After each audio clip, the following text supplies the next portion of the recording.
to order at 6:02 p.m.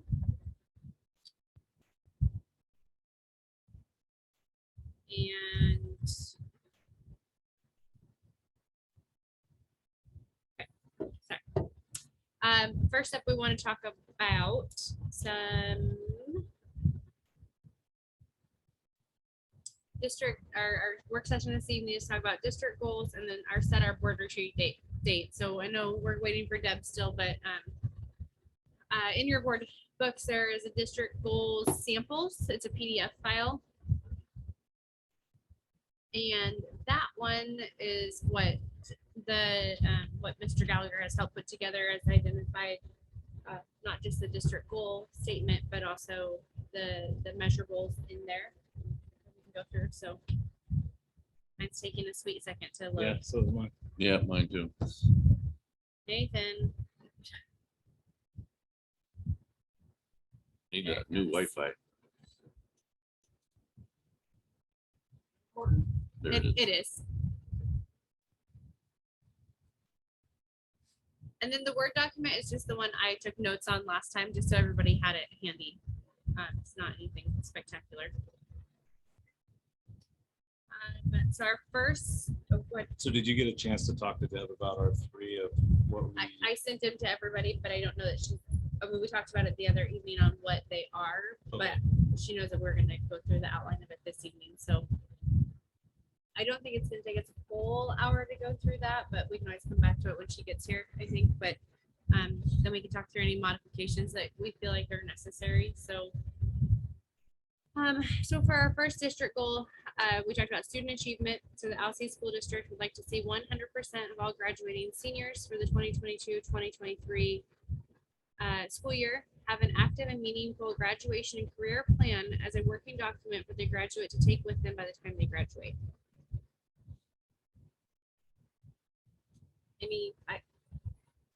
Any modifications on that at all? Do you feel like that's okay? Okay.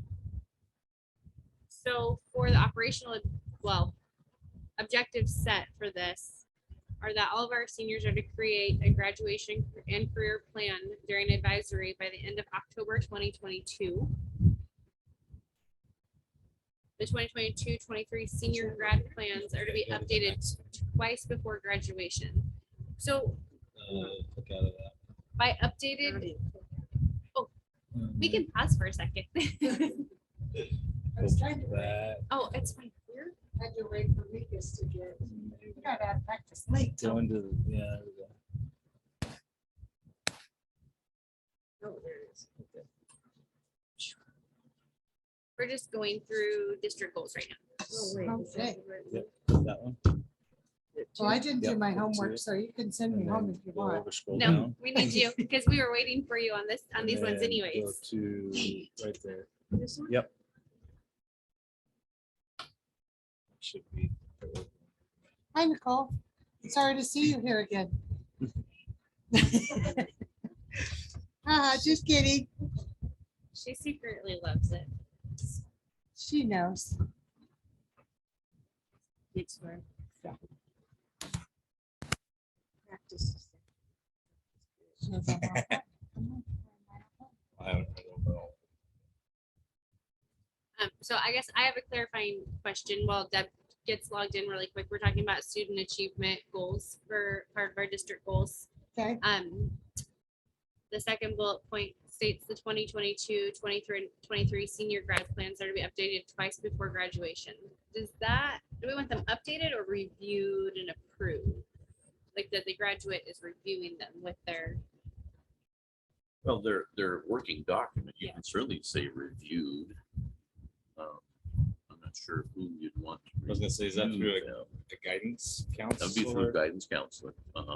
And, they'd be working in their advisory class to do this.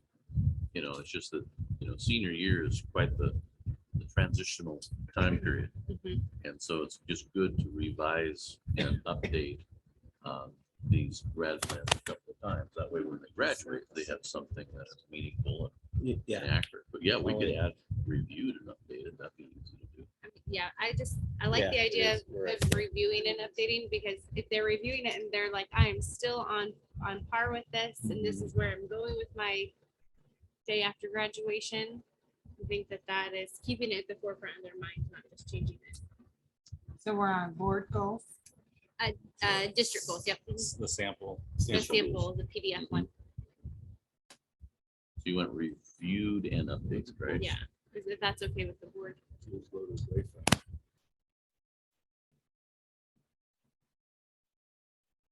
And you're under student achievement, Yep. correct? Yep, and so if you don't mind, Deb, just take a minute to read through that and making sure that you're good with even all three of those district goals, that you feel comfortable with those.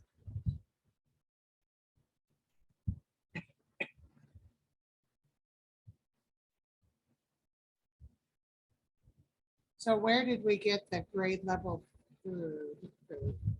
Say that one more time. So it says that all students are reading at grade level by third grade. So You want a different, Where are you at? under goals one, student achievements.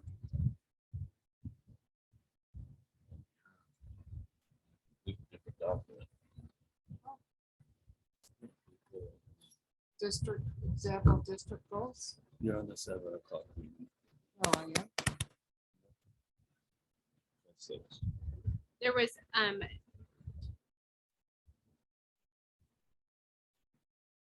September 6th. I'll see it there.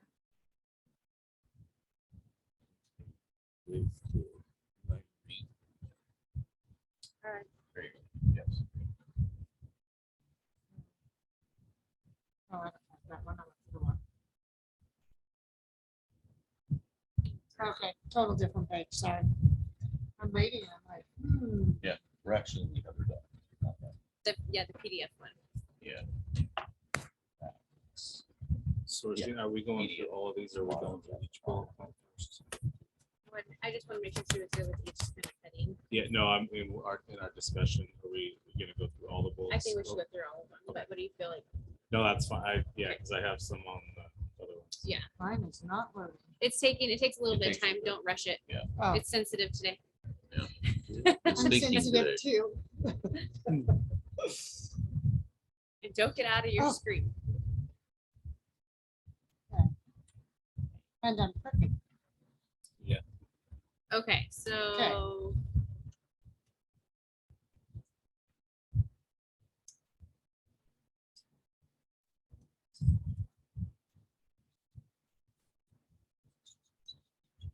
So what is our percent right now for graduation? Do we know? Like how many students are graduating? Yeah, like brick and mortar. Brick and mortar last year, our graduation was 13 out of 15, I do believe, Okay, for brick and mortar. so how do you propose that we get to 100% of all seniors graduating? No, this is That's the 100% of all graduating seniors. Yeah. So of the 13, like this last year, 13 out of 15 graduated. So of those 13, 100% of those would have their Plan. plans. Yes. Not the two. It would be great if the two that didn't also had a plan of how they wanted to graduate. Well, Maybe that was yes, impressive, of but I Yeah, think that's why I'm like, Of course, they would still be What- participating. yeah. what we talked about last session was looking at setting up our students for success for the day after they graduate. And Yeah. that's something that I think is really important for our students that haven't had that in the past.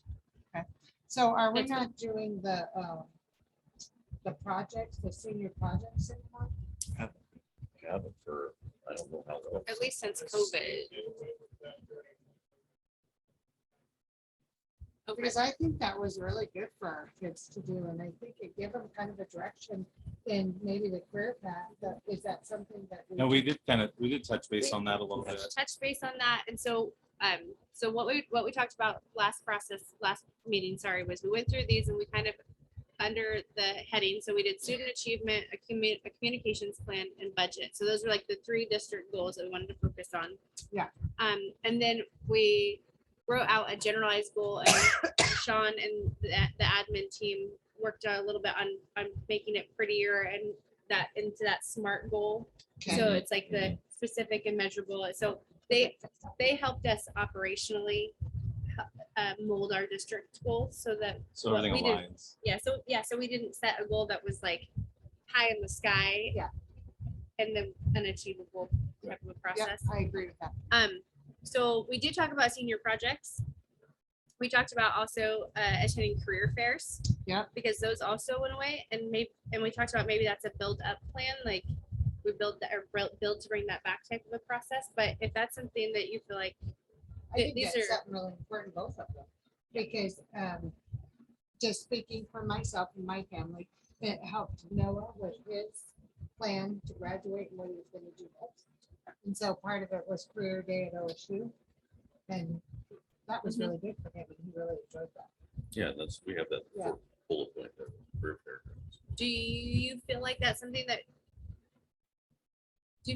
that's reasonably obtainable this year with a lot of the change that we're going through and kind of the progress we're setting forth? Or do you want to consider, or do we consider that as maybe that's a next year process that we say, okay, Yeah. this year we're getting aligned back into our district goals, and next year we might work with our admin team even before the start of the school year to build what that plan looks like, maybe? Would that Well- set our admin up for success in planning that? I agree. I would like to find out if the colleges are doing that again. Because if the colleges are doing that again, Career fairs? I think that is something they absolutely could easily step back into. I think they are, think and they are. that's, Yeah. and I think we have that as that is a 2022-23 bullet point of they will attend attend a career fair during their senior year.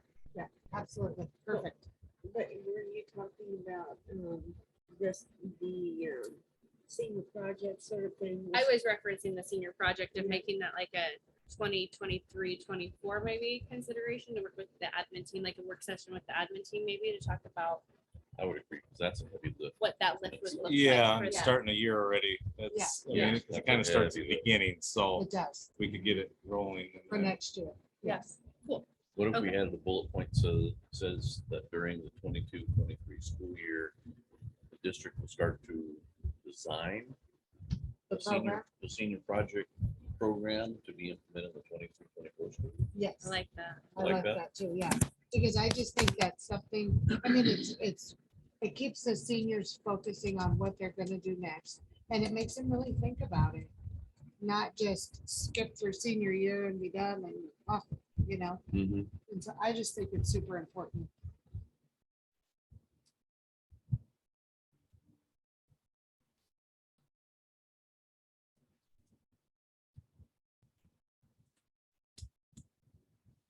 Okay. So the next one, sorry, I think we got a little out of sequence. So we talked about the seniors will create a graduation career plan during advisory by the end of October 2022. Okay, And that is in partnership, with the counselor or with their advisory. Both. Okay. and actually both. Okay. And then 2022-2023 senior grad plans will be updated twice. We did update that bullet to say reviewed and updated twice before graduation. Mhm. All 6th or 11th grade students are to create a graduation and career plan by the end of the 2022-23 school year to be updated annually. That's actually a state law. They need to be starting on these career and grad plans their 6th grade year. And we just need to go back into compliance, follow it. So how do we do that? I know like 6th grade's got their core classes with one teacher. They really don't have an advisory. They got their teacher, their main They teacher. would work with their teacher. Just their teacher. Yeah, and it would be a simple, much simpler Simpler plan. because Yeah, they change. they change all the time. And yeah, Daily. yeah, almost daily. Yeah, one day they want to be a policeman, next day they want to be a firefighter. Yeah. Yeah, but that's okay. That's what it's for. Yeah. So yeah, no, the state law says we need to start these by grade 6, and so it's just a good way to get it going to where senior year it's really the focus. So would they do also a project of like they pick something career-based, job-based and research it and kind of thing like that? Or Good question. is that, I know we did that when we were younger, Yeah, Right off. good question. because how else would you do it with a I think 6th that's a grader? great idea. Yeah. It just sets them up for projects later. And Exploring. it could be something a little lighter, not as complex as Yeah. a senior one, but something a little smaller, and it could start setting them up for the projects that they gotta do later. Well, and it hits all the subjects too.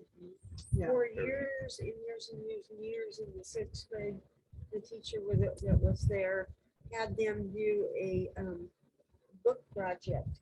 You have to read a book and then take and build something naturally without nails or anything, and then present the project in class by the end of the year. And that was quite a deal. It seemed like nothing, but I mean, they got some stuff done. It was pretty interesting. So that might be, something like that might be a start into a senior project. I think that could be certainly rolled into the design of that senior project program, because Yeah. you want it all to connect, Mhm. you know, and you want it to align with their career and grad plan. So I don't see a sixth grade project as intense as the senior one. That's really the creme a la creme in the senior year.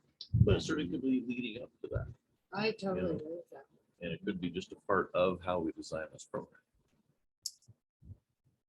Christine? I don't have any questions on that. I like the idea of getting their brains working and thinking about it. I guess the only question I have is, do they have enough exposure to see what's out there at that? I mean, I get that Good it's a law, question. but like, how do we bring that exposure to them? Good question. Well, And it's- that's maybe not a district goal, or maybe that's a conversation that implementation. you work with your admin team and teachers on. Yeah. Yeah. I think we have a lot of experience in the community, a lot Yeah. of different people that would Yep. probably happily come in for a Yep. career day for the Yep. middle school, you know. And really J term fits in this very nicely too. Mhm. You know, it's a way for staff to say, hey, I've been interested in drones, or I've been interested in underwater basket weaving. I mean, facetious, but you know what I mean? And expose those kids to things like that. That might inspire somebody. Inspire a career goal. Or something of that nature. You never know. Yeah, there's a lot of things I think we could roll into this. I would say at this point, we would simply want to update what we have in front of you as we've discussed. And then I'm going to want to involve more of the staff in, what do you guys think? How can we get this done? You know, the nuts and bolts. Mhm. So, and, that's where the rubber is going to meet the road. So could I add, well, we talked about the last bullet point. I don't know if anybody has anything else they want to add to that. That bullet or questions they have about it. Well, I have down the district will design a senior project program during the 22-23 Oh, school year to be implemented 23-24. okay, so there's one more bullet, yes. Yeah. correct, so thank it's you. on the board. My question is, could we make a note to get an update on this Mhm. in December and Yep. also in, I'm thinking Yep. April? See where So we are. should we just add those to the board, like December, where are we at with our seniors for Yeah. developing a plan? How do our staff feel about their 6th through 11th grade? Yep. And then also, and like, I'm thinking April, do all of our seniors have a plan? Right. Do they feel confident that they've had the time to review their plan? And then that gives that cushion time too of, they need one more update or they need one more something, and we're fitting it into that between graduation timeframe. Yeah. So if we could make sure those got onto those agendas, that'd be awesome.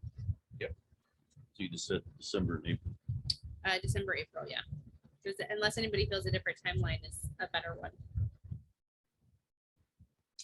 Well, maybe, if the kids are working on a project, maybe first part of December, so then if they want to read a book or get information on their time off. And then by the end of March, because then you have spring break and maybe the parents are doing something fun on Yeah. vacation that the kids could be thinking about, maybe a career. So you- Like our vacation, we're going to Hawaii. Yeah. And so then they can think about, what's going on in Hawaii. Maybe I want to have a yacht over there, take people snorkeling. Sure. So, So you're thinking, well, they won't be working on a project this year. Right. But so you're thinking But maybe they have to have a November- plan, They have a right? plan. right. 6th through 11th. And then So I'm thinking like the end of November, first part of December, So then they can start thinking about it and then like at the first part of March. Because then you have spring break that they can start thinking about it. December and April, what, December and March? That's, yeah, Gives them a little more time. Sure. and this is just really to check in on how we're doing on the district Yeah. goal, right? Yeah, it's just a board update about here's where we're at with this, here's what's going on. Here, how can we help the kids? Yeah, and it'd also be great during, you know, our district recognition of bringing a kid, maybe has a career grad plan already done. They can That'd be present awesome. themselves, you know, really cool. Maybe somebody in our leadership class. Absolutely. All right, so our next one is a communication plan. So Deb, when we talked as a group last time, we felt like that's still something that's really important for the community, the parents and the students to have, you know, clear working communication at all times. Since that was one of those district goals. The goal outlined is that the district will create a communication plan that is a working document by the end of the 2022-23 school year. And then the objectives listed. That will create a communication plan team by the end of September 22, led by the public information officer. So who are you thinking to be part of that team? Teachers? That's in the weed. Well, that's a little in the weeds because this is our directive to the district. So to like Sean and admin to how they would set that up. But I Okay. don't. Yeah. Okay. The only question I would have is a board member want to be part of the team? Well, that's why I was asking who's gonna be a part of that. Maybe the PIO and myself, admin, we might even include a teacher, or, I don't know, you know, just have to put together the team. Okay. But if a board member wants to join the team, hey, the more the merrier. I'd like to hear how it's going. I don't know that I need to be in that close to Yeah, that. we I can don't give think. you updates. I'd like to. Yeah. I'd like the updates on it. And I was fairly aggressive on this one because we need to get going. Yeah. And so I was saying, you know, we have a communication plan team by the end of September. And then we'll do the first draft to you guys during November for initial approval, and then we'll keep refining it for final approval later on, but at least that way it gets us going. Cool. You know, forward already in a lot of these things, but it'd be nice to capture it in the plan. Any questions on the September, November group changes on that? Start actively using the communication plan after the draft is approved. And then the draft will bring final communication plan to the board for final approval during the January 2023 board meeting.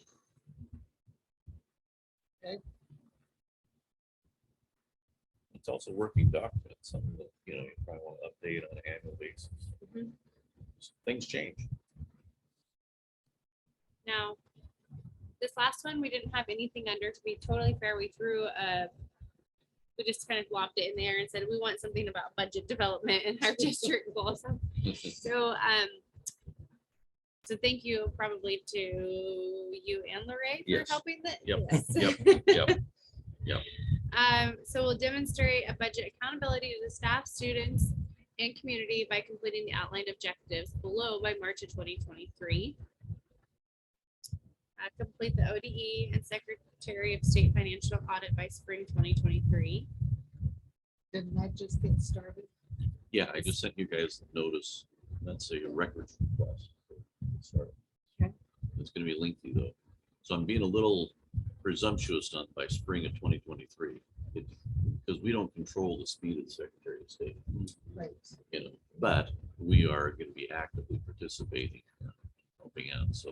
We're we'll not see if- hindering them, right? So that it should, No. it should move It should, promptly. yes, yes. We're not gonna delay them. Complete the LBL ESD 21-22 payroll audit.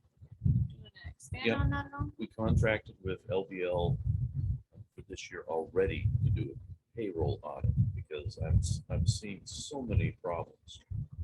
Last March when I first got here in terms of payroll, inaccuracies of allocations like vacation or sick leave.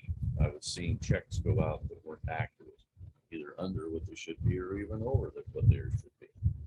And we've got employees that we've got got some bully violations that are pending that we have to get settled and taken care of. We've got employees that put in work and haven't gotten paid for it yet. So that's why I ordered the audit, and that's why I'm like, hey, we'll just roll it right into our budget development because we have to do it anyway. And it's the way that we demonstrate to the public and the staff that, you know, being mindful of dollars, following the law. Well, I mean, the last thing you do when you're doing payroll is make a mistake. Correct. You just don't make You just mistakes in payroll. No. That's the first thing they teach you when you're doing payroll. In Amen. accounting, Amen. I don't care what mistakes you make, you don't do it in payroll. Absolutely.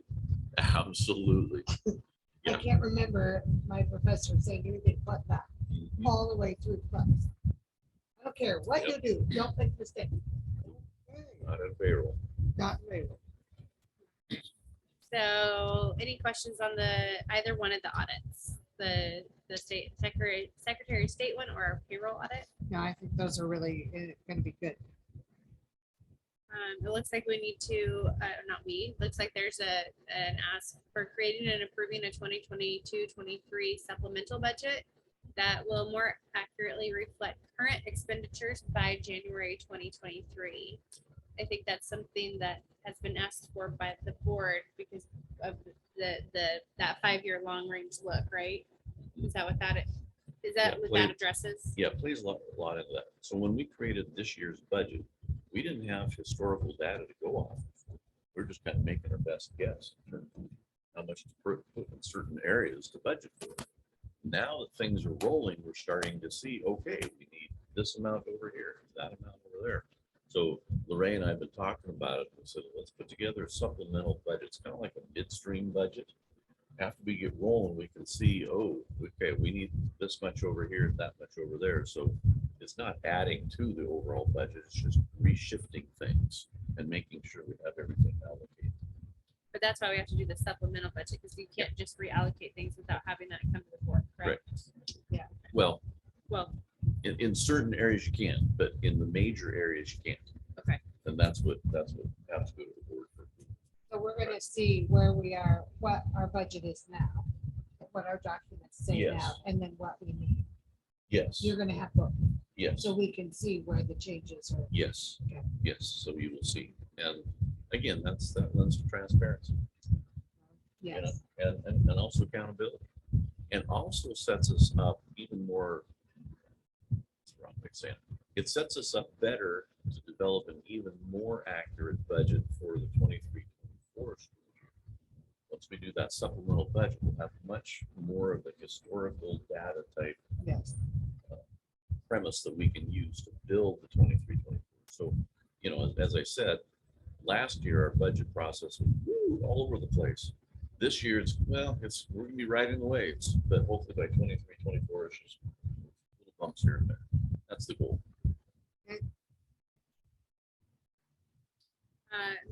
Build the 23-24 budget by June of 23 that is balanced and stable.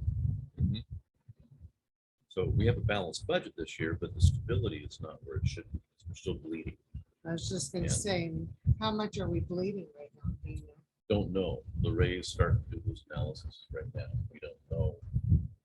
Because we're still developing the historical data of what we need. Will our Yes. audits be able to help with that?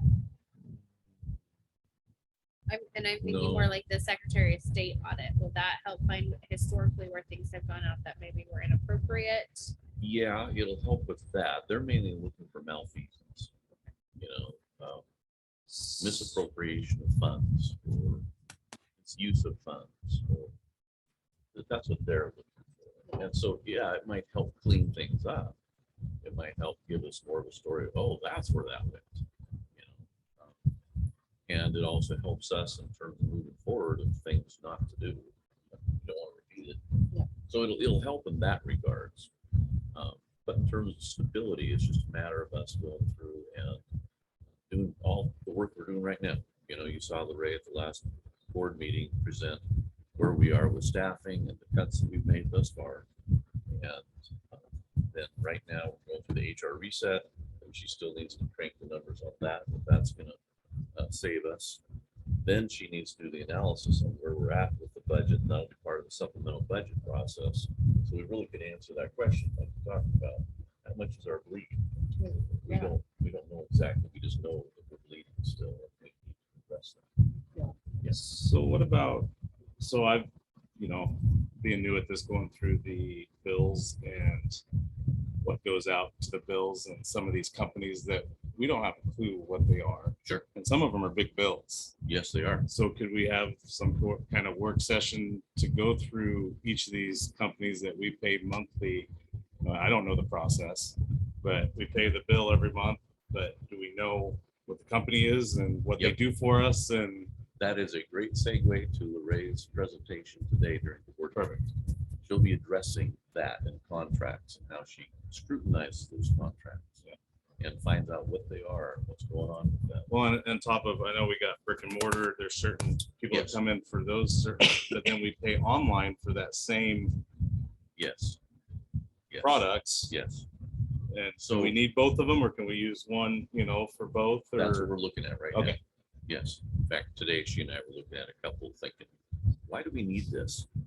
So we're still going through that process. But yeah, I mean, after tonight's presentation that Lorraine's going to give, if you still want to dig even deeper, we certainly can do that. Okay. We can say, here's the major contracts that we've identified that, yeah, we Uh-huh. definitely need it. You're going to see big bills attached to these. And here's why we need this. We can certainly do that. and what the checks and balances are for their billing, because I Yep. know I've read through their contracts, they Yep. have a set rate. Yep. But then they have an hourly bill, but do people know how to Yep. decipher what they're actually billing for? That's Lorraine's question tonight, and she'll be Perfect. talking about that process. Is it Lorraine's question on how we get more visibility into those contracts, like posting them on the website so we can easily pull them up? I say can. that, because I feel like I have to dig through all the Yeah. minutes and then go find the contract that we approved. Find the and then company that they're review. attached to. And so if we could just We good? have Yeah. them out there, they're public information. Yes, they are. I don't really want it to be a secret. I don't want it to be hard Sure. to find. Sure. I know when I get a question, I'm like, I just want to be able to go here. Let me point Sure. you and let me re-educate myself. Sure. And oh, yep, that's what that is. We So, can build that on our That's a good website. idea. so maybe is that a Lorraine question that we can work with her on Yeah, that? Okay, yeah, perfect. but yeah, I don't see any problem doing something like that. Like I said, it's all public information. It's just putting it in a nice compact file drawer where everybody Yeah. can go to and say, oh, let's look at the contract for. Yeah. But we're still learning some of these contracts, like Yeah. even today, I'm using Nathan as an example. Nathan and I just discovered today a nice little contract with a vendor we had no clue even existed. And so Nathan and I were talking about today going, That's kind of what I okay, was thinking. let's reevaluate this. Yeah. And maybe have a file on all of our contracts. They're Yeah, all that's- there yeah. and you All in just spot. click on it and then you Yeah. can just go down and then. I think what we're totally off base, but I think what also is helpful on that is when somebody, because this happens in my world all the time. Somebody says, oh, there's this new company, they do great work and they can do X.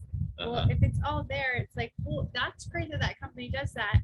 But did you know we already have a company that does that? Uh-huh. And maybe Yeah. we need to evaluate the option you're bringing forward, not we. This is more you. Yes, So it's yes. just a pleasant suggestion. Yes, Evaluate company X versus what's here, and maybe there Yes. is a vendor switch that needs to take place Yes. that's more cost effective. yes, But having the staff know or people Yes. know that, oh, we do have something there and we're not Yes. double doing and Yeah. in that process we're signing contracts, so we don't have people doing that. ask that question of Lorraine today, because there are a Okay. couple examples that she's been involved with recently that she's doing just that. We have an Okay. offset. And it'll, by going with a different vendor, she's already estimating huge savings that she knows of, that she's bringing to the table based on her experiences. So she's doing that actively already and saying, hey, okay, we're spending X amount with this vendor, but I know the vendor over here that I think can do just the same job, but a lot less.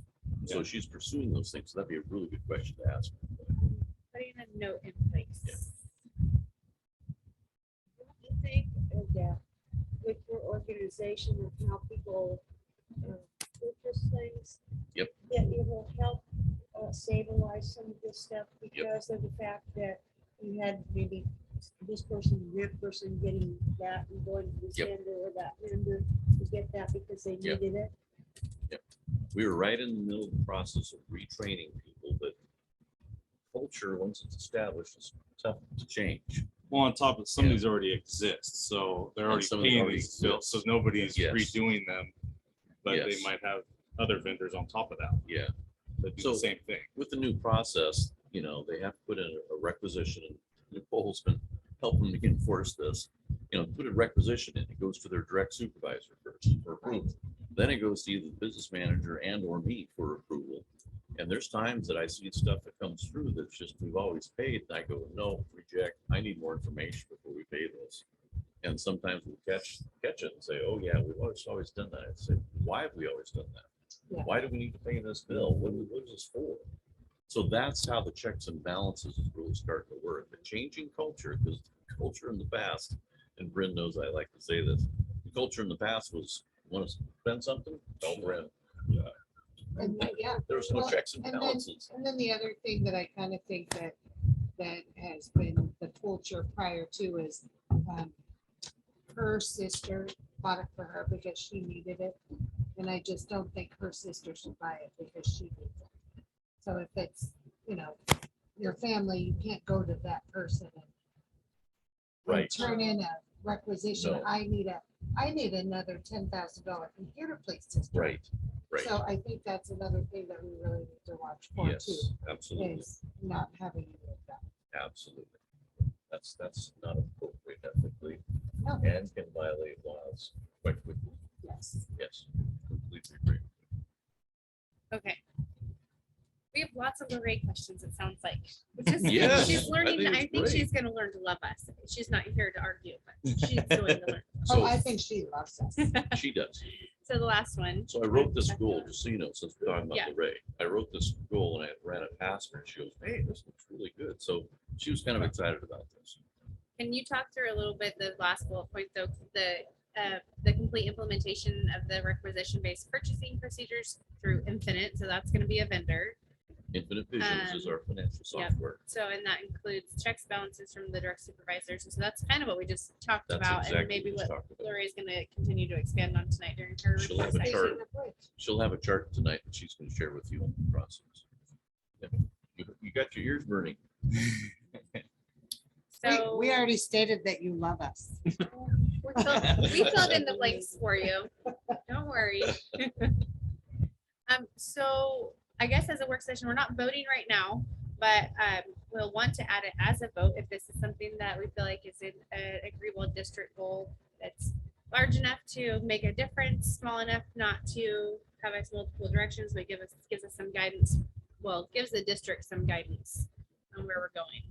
Are there any additional things we want to add or anything like that? No, I think these look really good. For me. All right. I think we definitely do.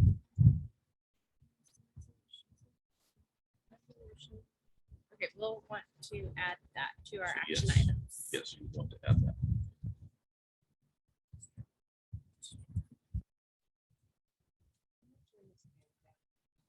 I think he's having a hot flash over here. I'm not sure. I'm not. Thank you. All right. So the other thing we talked about last board meeting, and we really we needed you here to have this conversation and make a decision together. But we still don't have a board operating agreement. I think that is it's my opinion that putting that in place will really help us continue on with our culture of moving forward and working together as a team. So We Um, had an example one, didn't we? we did have an example in a previous session, but we need to build our own. And so we can actually set a retreat. Now, Sean's gonna have to talk through the difference between the retreat and work session, because there is a difference between a retreat and a work session. But where we can build our, A retreat is just basically a glorified work session where it's much longer in length. It's still open to the public if they want to watch it. That gives the board a chance to, have lunch together and or dinner or whatever, as well as just work as a team, and talk about certain business things, talk about your operating agreements, what's realistic, what's not. That's kind of what a retreat is, but it's still under the work session law.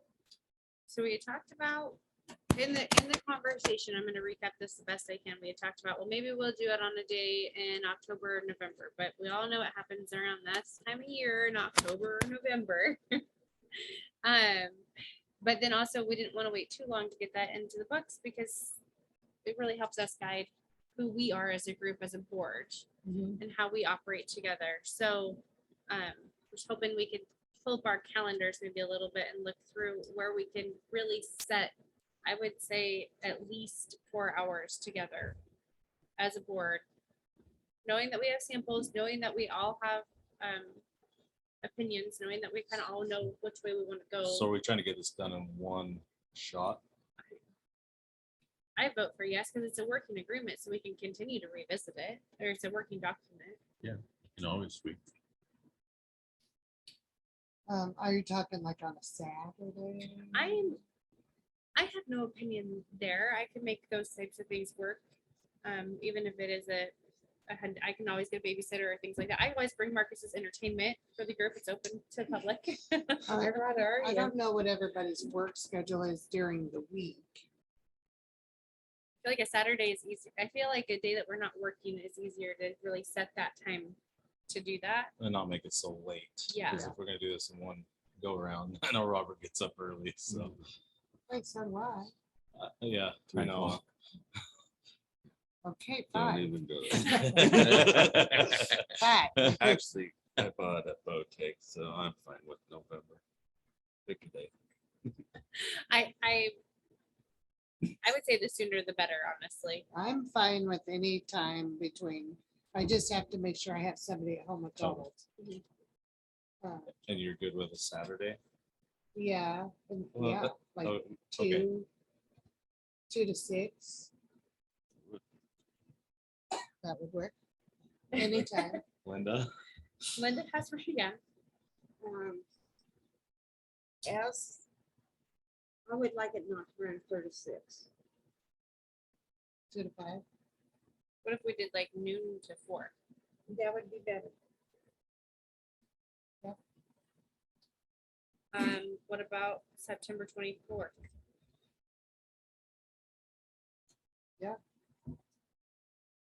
That should give me enough time to get my new cook going on. Congratulations. I know, I'm super excited about that. It's only taken me 6 months to find it. There's no volleyball game that day. On Saturday. And no football either, right? I'm looking at the schedule right now. Just, you know. I think that one game's on a Monday. Junior high. Yeah, it's Monday. Columbus Day's at like noon. Okay. Are you looking at the football schedule? Yeah, the junior high.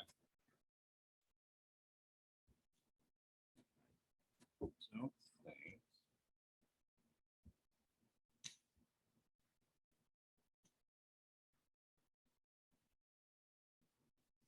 You have the junior high schedule by chance?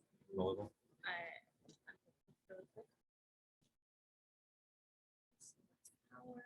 Is there any games going on Saturday?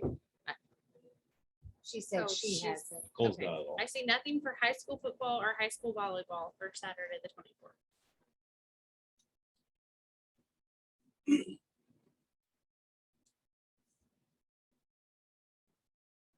We're harder to book with than the VPs and What? I said we're harder to book with than the vice presidents. and senators.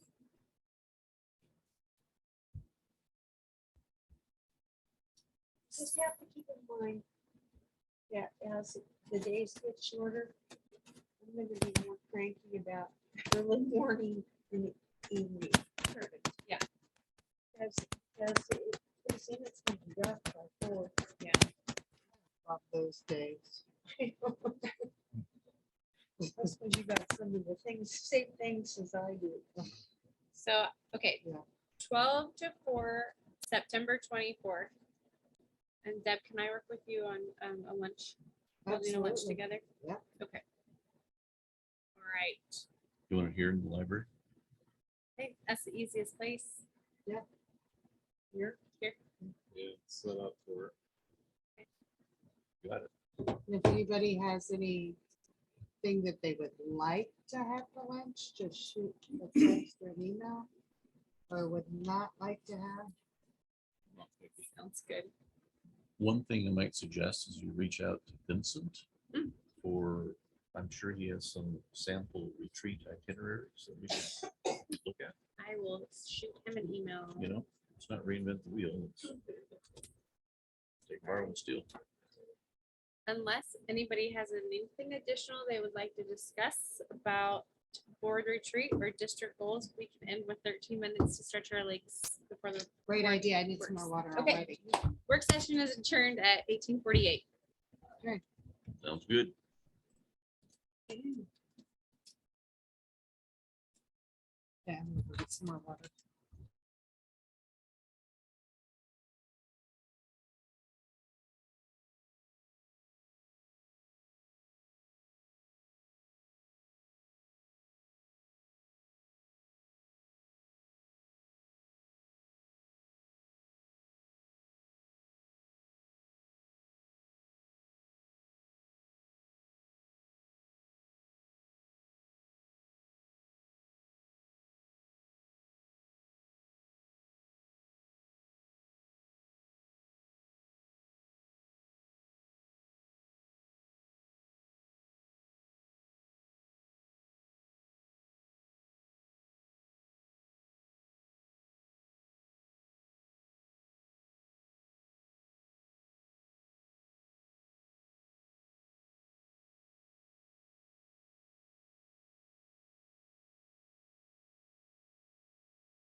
So let's call this meeting to order at 7 PM with a flag salute, please. I pledge allegiance to the flag of the United States of America and to the republic for which it stands, one nation, under God, indivisible, with liberty and justice for all. Right. First up, we have the approval of the agenda. Does anybody have any adjustments or additions they need to make to the approval or to the agenda?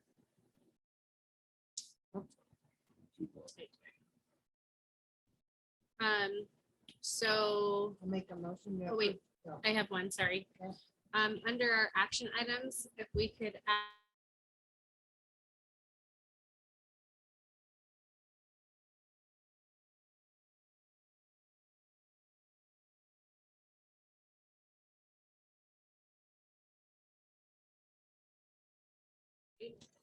for the approval of our board retreat date. So I is our district goals. Yep.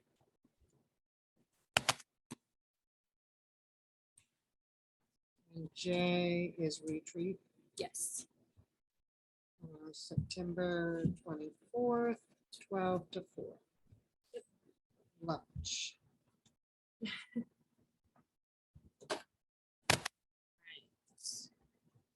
Any other additions? All right, then we can approve the agenda with the additions of the board retreat and district goals.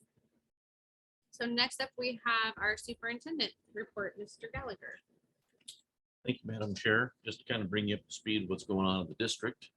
We just had a board work session regarding bond and we brought in a panel and I thought it was very productive. It was a good informational meeting and that was earlier this week.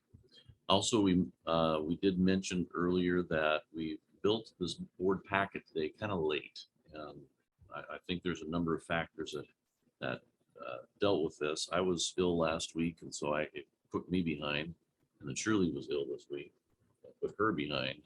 And just with everything else going on, it just kind of put us behind. So we apologize. But the school has been going through a lot of illnesses. We've had a lot of staff out, a lot of students out, and we are following the CDC guidelines in regards to COVID. We're continuing to disinfect surfaces throughout the day. But you know, all it takes is one infected hand putting their hand on a doorknob, and next thing you know, you got others that are using the same doorknob. We're also just telling staff and students, if you don't feel well, please stay home. That's it. Just please stay home. Because in regards to COVID, there's also flu going around and there's some colds going around, and you know, you just never know. And oftentimes what we're seeing is a pattern with the COVID virus now, that the first 2 or 3 days you're going to test negative, even though you're having the symptoms. And it's not really till day 3 that you determine that you actually have COVID. And so again, if you're not feeling well, please stay home. You might see a few staff come back with masks because that's one of the CDC guidelines. If they have COVID and come back, we ask that you wear a mask for a few days. That's just the recommendation. Let's see, next week I'm going to be out of the district. Eric Clendenden is the default for on campus. I will be in and out of cell service. I should be able to check emails, those sorts of things. So I'll try and stay in touch as best I can. In regards to the HR reset project, we are issuing teacher contracts and extra duty contracts are being generated right now. The race started on that today, so those should be out very shortly. Keep in mind, there's really no board action that needs to happen with the teacher contracts because that's a negotiated item. And we are, as the board had approved earlier, that will be entering into negotiations with the local certified union. Also, job descriptions across the board of about 95% complete. We have a whole hopper list of job descriptions. Now, notice that there was a policy change that the board just recently approved that says that the board does not approve job descriptions any longer, but I'm still going to bring them to the board just so you guys are aware of the job descriptions and what they look like. And we'll be distributing those and getting those out to staff. Also keep in mind that only certified staff will be signing contracts. Classified staff, they simply sign their job description. That is a standard operating procedure. So that might be a little bit of a change for some people. We're still putting the final touches on comparison analysis data with the HR consultant and I. I appreciate the input that I'm getting from staff as well as supervisors. Hey, have you looked at that? Have you looked at this? Oh, good question, good thought. Hadn't thought of that. So we're trying to be very cautious and very thorough in terms of our analysis because we want to make sure that we are competitive on the open market, but we're also being fair to our employees, and as I mentioned earlier, we have some employee groups that are way underpaid and we need to boost those up. And we have others that are on the other end that either their job description needs to match the salary they're earning, or there needs to be a deflation of the salary just based upon our comparison analysis. So we're still generating a master spreadsheet that will enable myself and Lorraine to start issuing contracts for non-certified personnel as well as administrative and support people. But that is going to take some board action in terms of approving the recommended salary adjustments. And that is the package we still have yet to put the final touches on, but we will be doing that fairly soon. I'm still wanting to try and meet with all the parties involved. Continue to have conversations, individual, small group on a daily basis, just so people are aware. I don't want there to be surprises either way. And once we keep moving with this, we need to conduct a financial analysis of the entire HR reset project to see where we're at financially with that particular project. So I think that'll help us determine, okay, what's our next step after this. But we're ways away from that final HR reset financial analysis. Also, I've been notified a request for records by the Secretary of State and ODE for their financial and performance audit. So that is moving forward and we welcome them and we will be opening up our books to them. And that'll help us in terms of anything that was, that we need to change, we need to update, we need to fix, we need to not ever do again, those sorts of things. It's going to help us. It's meant to be a help.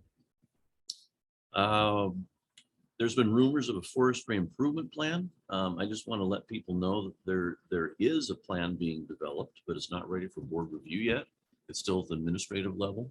And but we're wanting to enhance our forestry program and really start moving forward on a short and long-term basis. So we'll be bringing, when it's ready, we'll bring it to the board to take a look at and to see. It's too early to tell you, where we're going to end up with it, but I'm excited about it because it'll go in very nicely with our new vocational center that we're in the midst of building, as well as just a great enhancement for this area in terms of very viable career. Also, just I'm not going to go into this very deeply, just letting people know that we're transferring all of our payroll services to LBL ESD. There's a number of reasons for that. A lot of it is capacity and their ability to ensure that payroll services are being implemented fairly and efficiently. And we're still developing a contract with the ESD on that, although they assure us that it's going to be very meaningful. Last but not least, I wanted to say a word about athletic schedules. I know there's been a lot of angst in regards to those. Bart and our new athletic director, as well as his staff, are working daily on those athletic schedules, and they change daily. We apologize for that. These are things that are out of our control. There's other schools that are just getting started. Some of them have been able to formulate teams, some of them not. They're calling us up saying, hey, we don't have enough for a team, sorry. Or they've had other cancellations, or they had to move things around themselves and didn't work with our schedule. So we're just asking people to be patient as we move through these things. But the neat thing is we are developing some athletic schedules and we are seeing some competitions, and it's real exciting for our kids. So, thank you. Great. Any questions on the superintendent report? All right, let's move into our bond update. I feel like I saw Miss Jamie Olson, I shouldn't just say Miss Olson, on there. I don't know who's representing the bond oversight committee this evening. Maybe Cheryl's online. We could just arbitrarily unmute her and let her know she's unmuted. right.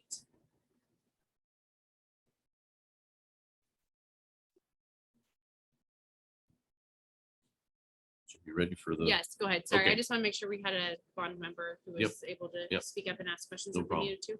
So the bond project is something I've spent the majority of my last week and a half working on.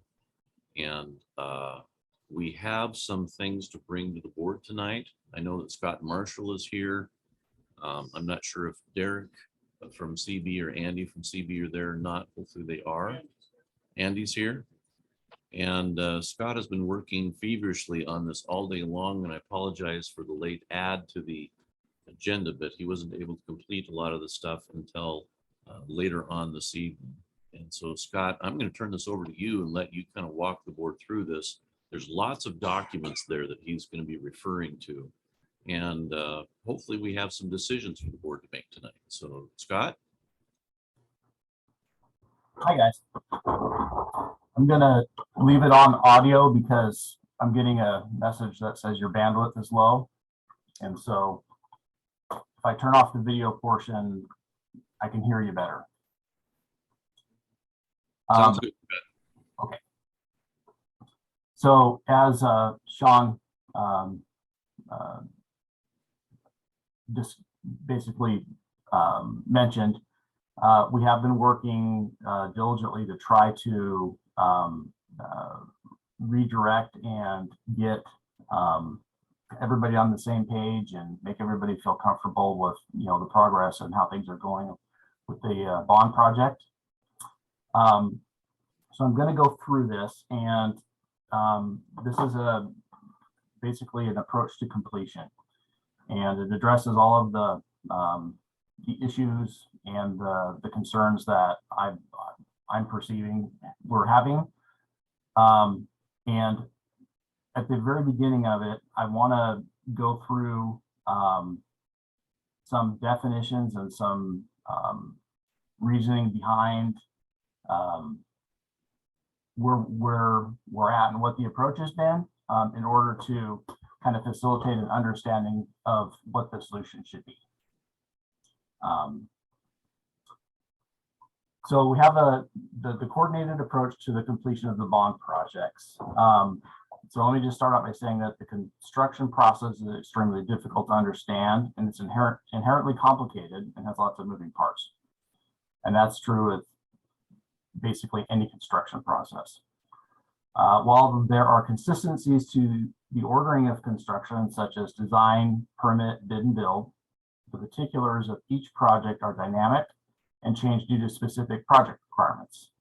So while a lot of construction projects all have the same steps, the minutia that's related to those steps is different on every project we have. Outside influence such as supply chain issues, workforce, inflation, etc., also contribute to the inherent dynamics of every project. Our bond projects, no exception. So the design team, contractor, and school district have been working diligently on a successful path moving forward. The following narrative and outline approach addresses maintaining construction momentum, providing a GMP for ongoing work, and providing overall pricing for future phases. So in order to help clarify moving forward, I want to just kind of go over a few things so that you have an understanding of why our approach would be applicable and would be, we feel, the best way to continue. Okay, so Scott, I'm sorry to interrupt you. Is there a document we should be following along on as you go through this? I saw that it's on the board notes online. He's on the LC School District School Board Report document. Thank you. Yeah. There was a few. Thank you. Mhm. Okay, so let's talk about project phasing a little bit. So project phasing, and we have phases in this project, and we set it up going forward in that direction, is necessary during construction when the following conditions exist. During renovations and improvements to existing buildings, when remodel areas are occupied during construction, if the project consists of occupied areas to be purposed into different uses, and when construction budgets are finite and capped at a maximum cost. When you wouldn't have a phased project, that would be if you had a completely new building and there's no occupants that need to move into it, or you have it phased to where it can be occupied when it's complete. So our bond project scope consists of 5 original projects to be done in phases, which have been prioritized by the school district. The following phases below are as follows. And we have the student toilet remodels that are done. We have 1A and 1B, which have to do with the power service upgrade and power panel room, the HVAC upgrade in the VOC building. So phase 1 was done during summer break in 2021 to minimize the impact of the students and staff. Phase 1A and 1B are prioritized based upon needed power required by the HVAC upgrade, and the panel room is necessary to provide the new service to be installed while maintaining the existing power service to the building. So those go together, and the reason those are phased is because we need to maintain power to the school. Phase 2, HVAC upgrade. This phase will provide heating and cooling to the facility and decommissioning of the boiler. The boiler is old and is at the end of its life, so that's why that's a priority, as well as air quality. Phase 3, this phase is the VOC building. This phase will allow the shop and technology classes to relocate to provide space for the future kitchen and dining area. Okay, so this is a outline of a typical phase delivery strategy. So when you have a project that has those 4 phase considerations, the strategy that you usually do in any project is, I'll explain how that works and why it's typically done. Typical school improvement projects have most, if not all, construction conditions that require a phasing approach being taken during construction. It's important to understand that phasing a project directly correlates with project duration time. Time impacts construction costs as time moves forward. Estimated budgets can and do change. Such factors are inflation, material costs, labor shortages, etc. Additionally, during each phase, a contingency dollar amount is added to the phase budget to address unforeseen conditions which occur during construction. As the project phase nears completion, the remaining contingency dollars can then be added to the next phase of work. The amount of contingency left is also unknown, but is discovered as the phase is complete. So this project repeats through all the phases until the last phase. In order to avoid running out of bond monies and conversely spending all the bond dollars, the most common strategy is to configure the last phase to have a flexible scope of work. A good example would be deferred maintenance or finish upgrades to an existing building, or adding on smaller projects that were removed due to initial cost estimates. So the ALSI bond project, although very similar in many ways to other school projects, has a unique set of challenges that have been difficult for all of us. We all want success moving forward, so it's imperative that everybody involved works together and understands that the design team, contractor, and school district all have the same goal in mind. The reason this took me so long is because I was trying to figure out a way to provide a narrative to address issues and address questions and moving forward. And it was difficult because, as I said before, construction projects are complicated and there's lots of moving parts. So the best way I could think of it was to do a couple of the hot button questions and then do a response. And again, I know you guys have heard some of this, but keep in mind what we've already talked about before. So why didn't we get a total GMP for all projects? Okay, so the guaranteed maximum price is the mechanism that binds the contractor's price of construction to a project phase, or a portion of an overall project. The GMP is the price that the contractor cannot exceed for the work being performed. The GMP includes all subcontractors' bids, and for areas of work that no bids were received, estimated costs are included. Typically, estimated costs only amount to a few areas of work. So sometimes if there's something that you don't get a number for, like painting or something, or if they're all way too high, then you can put in an allowance based upon industry standard and then move forward with the GMP. Okay, is there any questions on what the GMP is? Okay. So the answer to kind of to put our arms around exactly kind of what the process has been is that straight line design the phases of each project in order of initial start date. So all the drawings were completed progressively according to each phase. And then there's a little graphic down on the bottom of the page that I'll go through. During the design process, due to the fast cost escalation in materials and inflation, each project phase has undergone multiple value engineering iterations with CB Construction and the school district to reduce scope and get the project in budget. That project was done behind the scenes with us to try to align things. And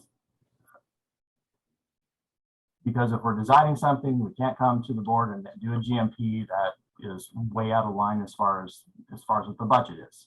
So there has been that action in motion this whole time. So the process of value engineering, each phase takes additional design and production time to revise the drawings and time to estimate and bid each project. Okay, to compound the issue, during bidding, CB did not initially receive contractor bids for several main areas of work, specifically mechanical, plumbing, and electrical. This is highly unusual. As a result, CB has had to beat the bushes to pursue contractors for this work and get numbers. Okay, lastly, the HVAC upgrade drawings. The project consists 90% of mechanical engineering. I hire a mechanical engineer to do this engineering for the design team. The design team mechanical engineer has not met my completion date for the drawings several times. They promised me to have completed drawings tomorrow, and they were supposed to be done a month ago. I take responsibility for this delay. I've gone over to their office several times, and I'm pretty confident that they're going to get us what we need tomorrow. Let's just say that. So the graphic on the bottom, what it does is it outlines the toilet, the projects, toilet remodel, power upgrade, power panel room, classroom building, VOC building, and HVAC upgrade. We want to take the VOC building as an example. We finished those documents in February, the end of February. We went through iterations or revisions to get costing done based off of what the scope of work was that the school district needed in November of 21, December of 21, April of 22, and then we completed the project and it's out to bid. So we've been messing around with that as for an example. All of these projects have undergone that kind of scrutiny and fine tuning in order to get where we need to be. Okay, why did the construction begin on the VOC prior to having an official GMP in place? Okay, during biddings, as mentioned before, no bids were received for mechanical, plumbing, and electrical. So estimates were used as placeholders for those numbers. Having bid numbers for these line items are needed to establish a GMP. As I said earlier, you can put some allowances in for some things, but the mechanical, electrical, and plumbing numbers are a big part of the GMP. Okay, so it wouldn't be prudent to do that and sign a GMP based on that. So, however, considering the project schedule it was imperative that the groundwork and foundations be placed prior to the rainy season so as to avoid dewatering and over excavation of saturated ground material. We also had a heck of a time, CB can chime in on this, getting a foundation person in and scheduled. The first initial scheduling of the low bidder, they had a 7-week delay. So when we said, yes, we want it, then they can say, well, we can do it 7 weeks from now. So that was why we initiated that. As a note, as of tonight, the VOC project is fully bid and final costs have been established. So we have a GMP number for that. Okay, so this is understanding. Does anybody have any questions about what I've just gone through?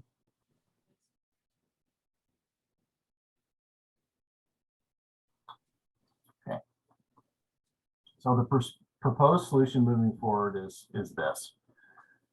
Straight line CB in the school district's path for moving forward utilizes a minimally adjusted phase approach, as we just talked about, where you have multiple phases, and in the end one, you adjust to accommodate any changes in costs, any gains, any budgetary adjustments through those first phases.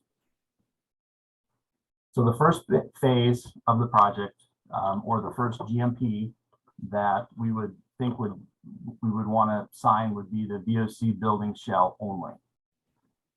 So by doing that, we'll allow the construction to continue with the VOC project, avoiding potential rain delay and the cost of having to mitigate that. It will also result in an $800,000 deduction in the overall cost of the VOC building. So by doing this, we can assure that phases 1 and 2 are completely funded, which are the power upgrade and the HVAC project. This will also, by doing that, it will also allow the school district and the contractor to be under, have a GMP agreement so that the project can move forward under contract. So as the VOC construction progresses, the value engineered and completed drawings for phases 1 and 2 will be bid, and we'll have final GMP numbers that can be used towards the VOC building. So what that means is that as the construction of phases 1 and 2 progress and go through, the work at the VOC building will be the shell only, which will be the foundations, the walls, the roof, and the exterior siding. And then as the phases 1 and 2 progress and end, the remaining contingency from those projects can be rolled towards the completion of the VOC. And the reason that this approach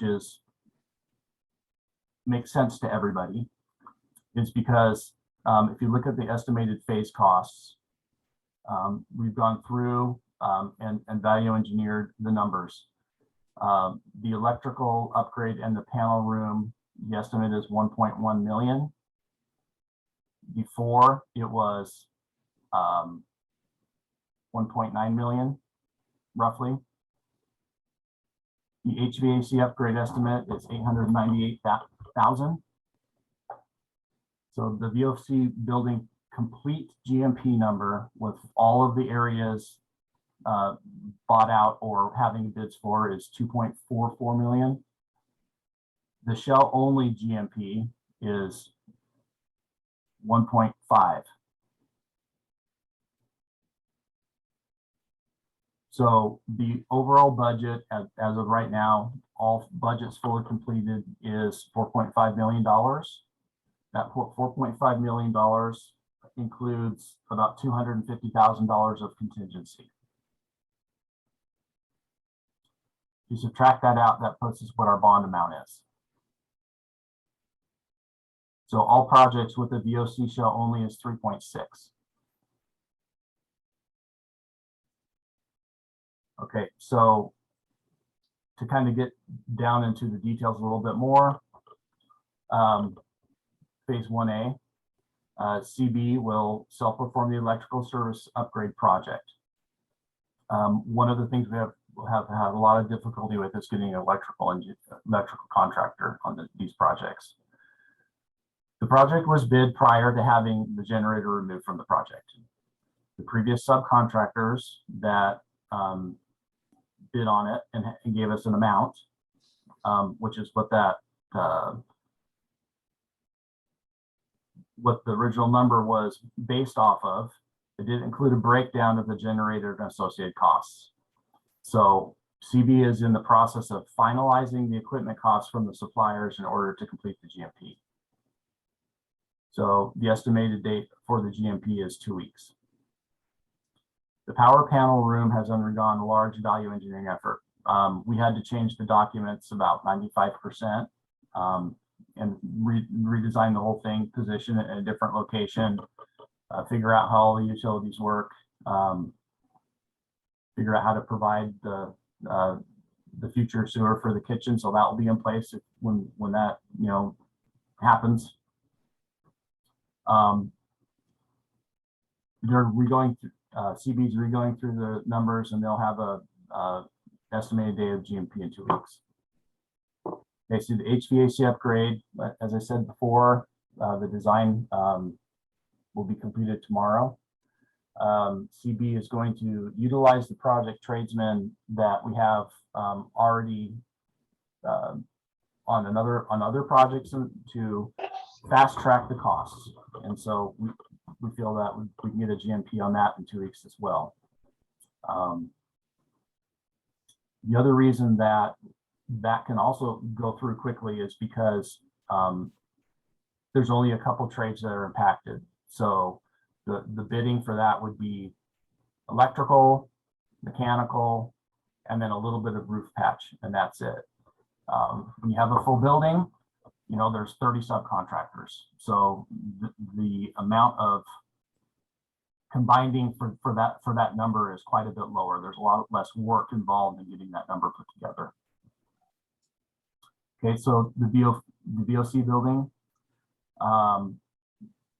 if we sign the GMP for the shell only today, in order to have the GMP in place and continue the foundation install next week.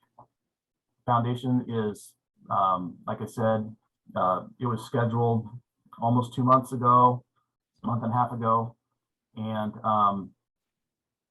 we're up for having that done next week.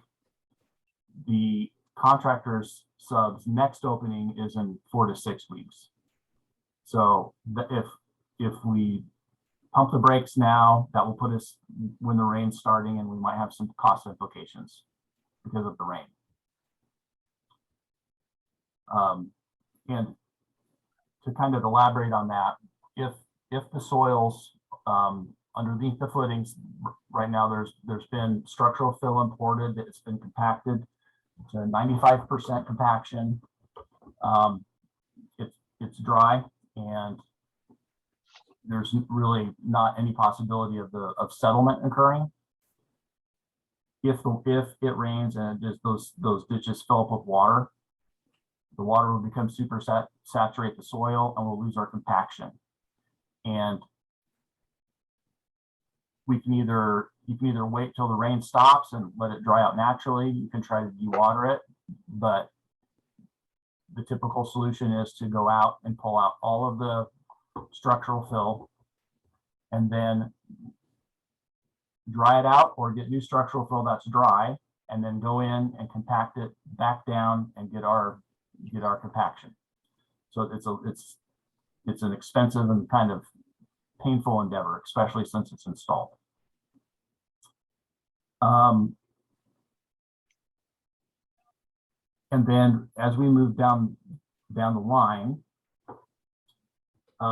what we would do is we would reconfigure the overall GMP, which will include all of the projects, and we can supplement the DOC funding dynamically with whatever is, if when the estimates come in on, or the GMPs come in for the projects now that are estimated, we can move those budget monies over to the VOC and then dynamically adjust the VOC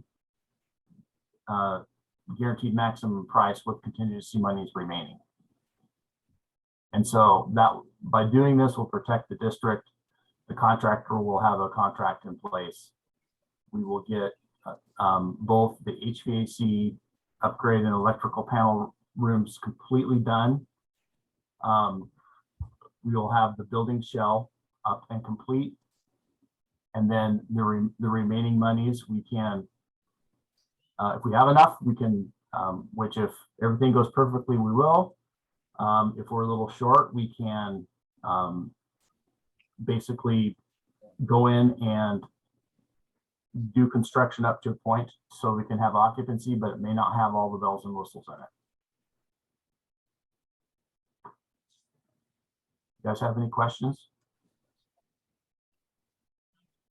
I have a question. I'm sure you're surprised, but I don't think it's for you, Scott. I just have a question on the numbers that we have here from Straight Line. Mhm. Does that include our ESS, their SR funds for the HVAC?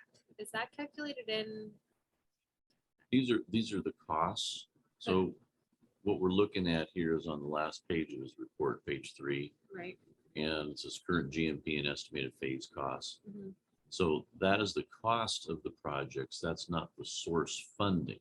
Okay. The source funding, we started at 4.3. We spent around 300,000 for the bathrooms. I'm estimating Yeah, I've got it right here. down to about 4, and then you add in the ESSER funds, we're back up to about 4.3.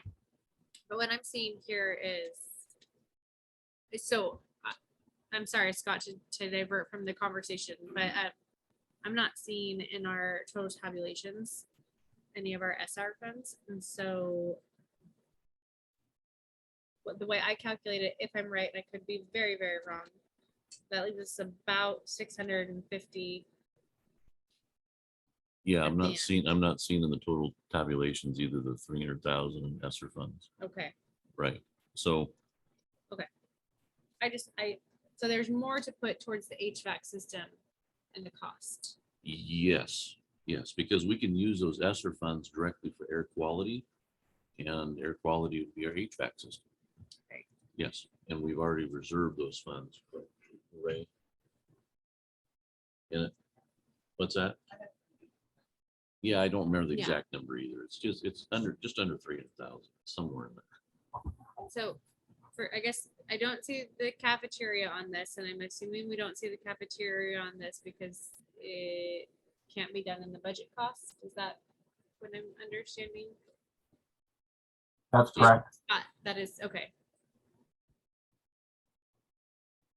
So Scott, it sounds like you presented a plan to preserve 1A, 1B, 2, and 3. Mhm.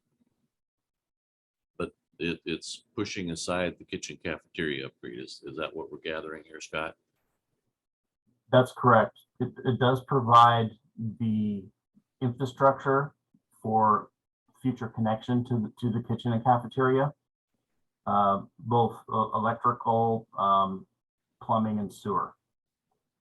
So at the end of the day, you'll have 2 spaces that are empty and available to move forward with doing that.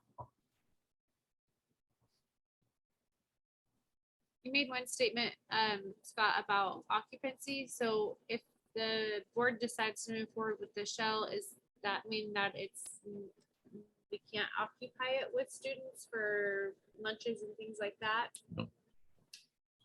So the shell that is, the cost of the shell that is what is the 1.56 would basically have the building envelope and under slab utilities run, but would not be occupiable. The amount of money to get it to be occupiable, so if we wanted to go in and just have it be a big room and put the toilets in and do what we need to do to have it occupiable,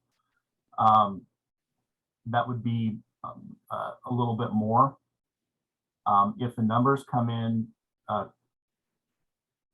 if the GMPs for phases 1, A and B and 2 are aligned with what we anticipate the estimates to be, we'll have basically $800,000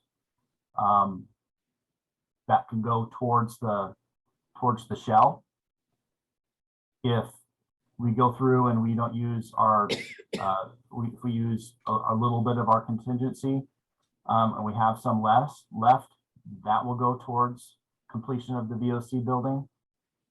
And so we're going to be really close. I'm pretty confident that we can make that building occupiable, but getting all of the bells and whistles and everything that we have in the VOC building as designed will be really close to getting there. So to answer your question, we could most likely have the building occupiable, but it may have to be some of the stuff in there might be need to be value engineered to get us there. Thank you.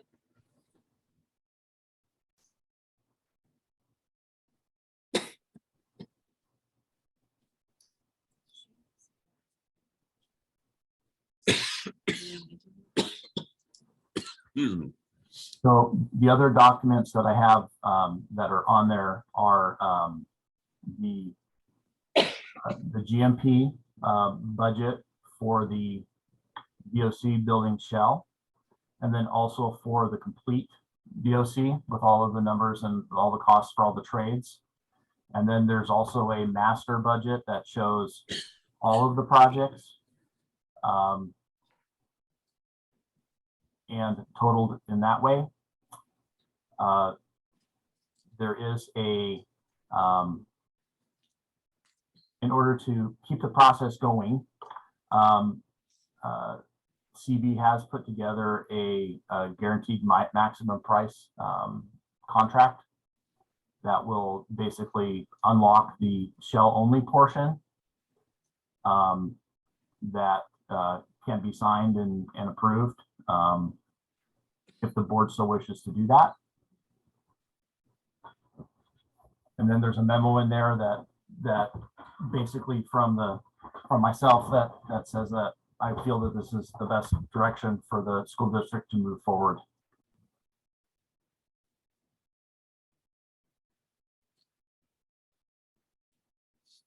So Scott, you have some other documents that the board has in front of them. I just want to call attention to. So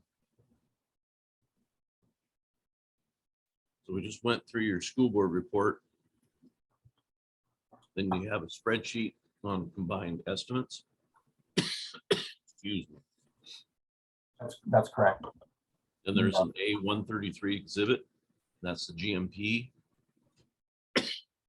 Yeah, so I'll explain to you what these are. So the A133 exhibit is the GMP, the guaranteed maximum price contract that the school district can sign, and then that GMP number is locked in for the shell portion if the district wants to do that.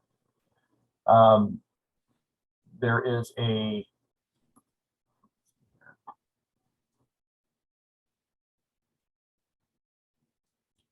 I renamed some of the files before I sent them, so I want to make sure I'm telling you which ones are right.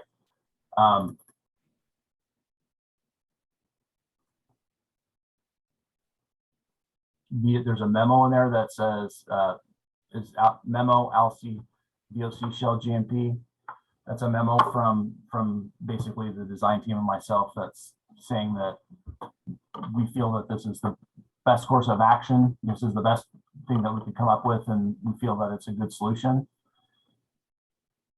The ALSI elect HVAC hallway VOC combined estimate has all of the projects in there, including the finalized VOC budget.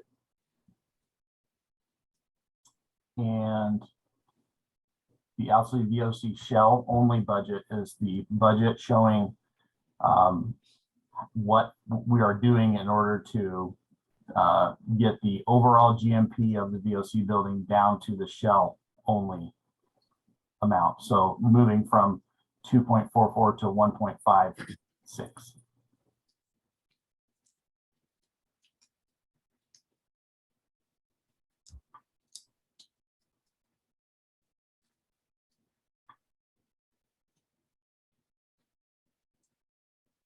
So Scott, it sounds like you put together a package that allows the board to move forward with the project. That they can, if they wish, they could approve a GMP for the shell only for the Voc Center tonight, or the full Voc Center GMP. Is that correct? I would, no, I would suggest doing the shell only at this time. Okay. And then adding the additional funds to that GMP by an addendum to it. What that will allow us to do is it will allow us to guarantee that phases 1A, 1B, and 2 can be completely funded.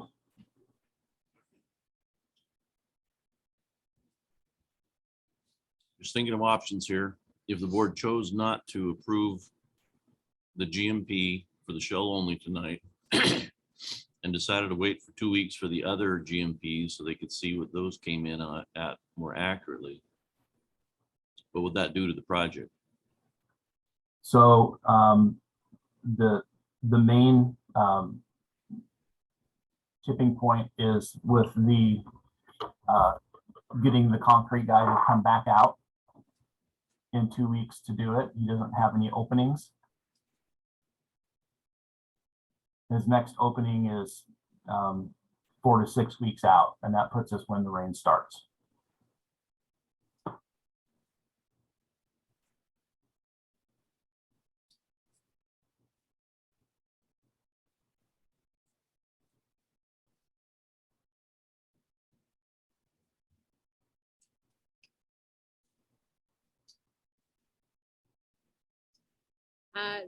There was a hand up earlier from Jamie Olson, or maybe it was Richard Olson. Do they still have a question in the bond committee? Or does anybody from the bond committee online have a question or anything?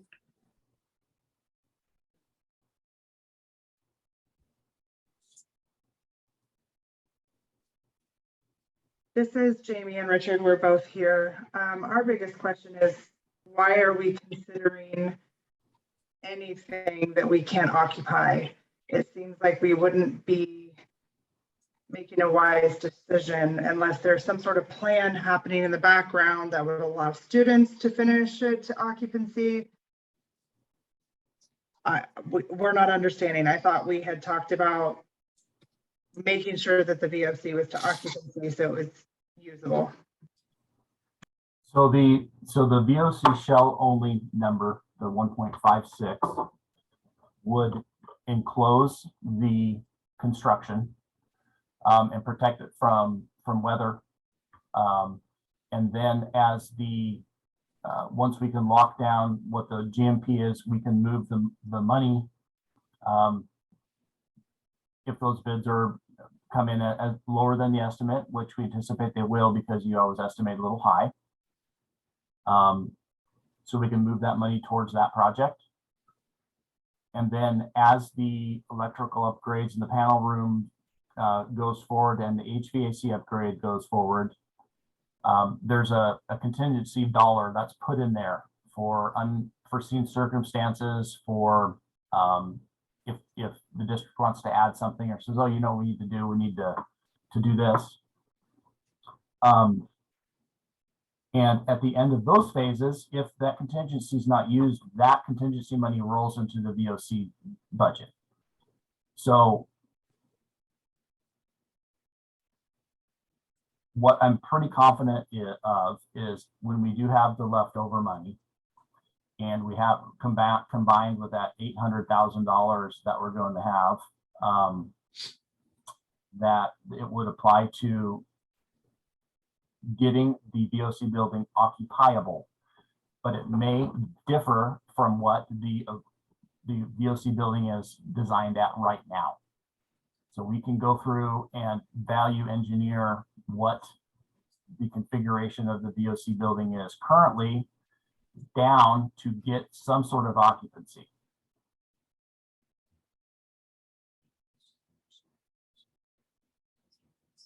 So the contract tonight would, as is, will not be occupiable, but in the future, it will be amended to make it occupiable in some form. Yeah. Leave gaps of silence for a reason. Thank you. Is there So- another question? Oh, go ahead, Jamie.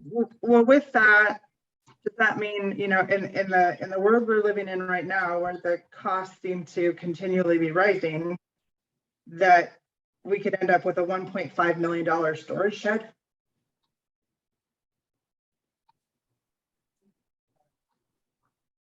So that could potentially happen.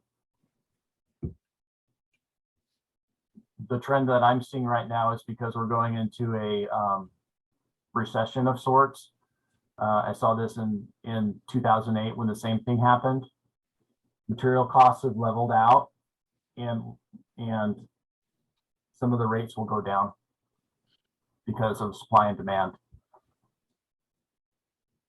Okay. There's no for sure things here. That, like I said, it's a complicated complicated endeavor. It always is. There's always something that is challenging on every project.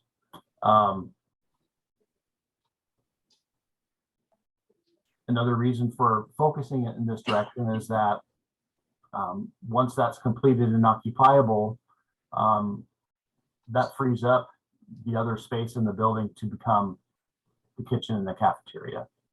The work in those areas, the cafeteria portion will be minimal because it's a big open room. The kitchen will be a little bit more involved, but again, that's a space that could be utilized for that function.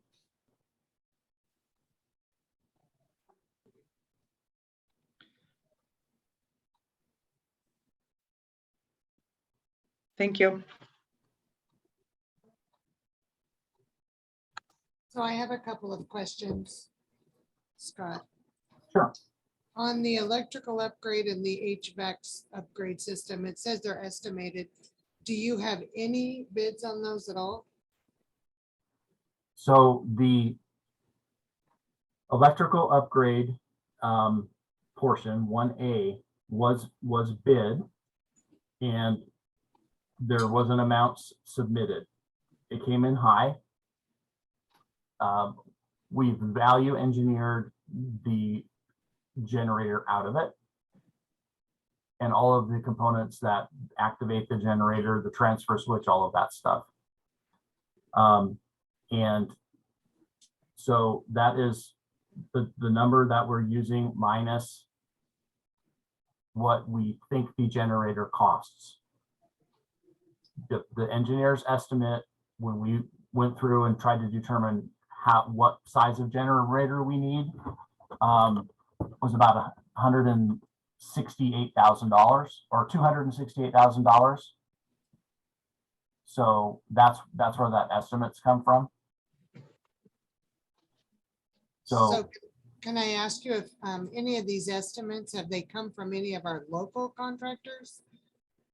From like Corvallis or, because one of my biggest questions on that HVA system is the design of it. Is it something that's comparable to our area, to where, say we have a meltdown in our system and we need a guy to come out here and fix it? Can we call somebody from Corvallis or from Albany or somebody, that does that in our area? yeah, To come out absolutely. and fix it in a half an hour versus calling somebody from Portland or California that's gonna take 2 days to get here. Yeah, absolutely. I do a lot of I do smaller district design, architecture, and most of the smaller districts are are kind of set away from the beaten path, just like you guys are. And I always design a system or instruct my engineers to design a system that that everyone's familiar with, everybody's seen, and can be easily fixed. Just for that reason. So what the Sorry. system will consist of is mini split systems. You guys have several of them in your district right now. And a very straightforward, simple rooftop unit, which you guys already have right now for the gymnasium. The controls are controlled per unit individually. There's no fancy systems control software. There's no difficult to understand programming. There's none of that. All that does is create problems for the district and for the maintenance staff. If you have a really complicated system and Keenan's there and he's the one that does it, and if he can't figure it out, then he calls somebody, and if it, like you said, if it's 2 or 3 days away, the school can't sit there and have no heat. Well, that's what we're concerned about, is having a system that's to our local area that somebody locally can work on, not somebody from California or from Idaho. But Yeah, absolutely. Yeah, the system that's designed is mini split system for the majority of the spaces. In your existing wood shop, you have one, and in the technology lab, you have one, and that is a industry standard, very straightforward. Everybody understands how to do it. Uncomplicated system. Any HVAC, even a residential HVAC guy, will be able to fix that.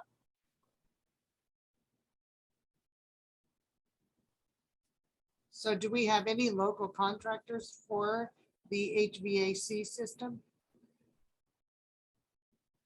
Yeah, all of the HVAC contractors will be able to work on it. No, I mean, do you have anybody locally that's put in a bid for that? Is that part of the problem? This is Andy, if I might jump in here real quick. The HVAC contractor that we have working with us on VOC is from Salem. He's also got some ideas to take some money out of his proposal that he's working on. So he's doing a little internal VE for us to take some more money out, which could go towards ultimate build out. He's also interested in looking at the big system that we don't have the drawings for yet, the ones that are due tomorrow. So we've primed the pump with him. He is the closest local vendor we were able to get a hold of who would give us a number. On the electrical side, we had 2 vendors who turned numbers in. One was Cunard Electric, who was from Roseburg, who we went through lengthy discussions with, couldn't meet his demands, had to let him go. Number 2 proposer on electrical is from Albany. So they are close. They're not Corvallis, but we've not been able to get people in the Corvallis area to participate.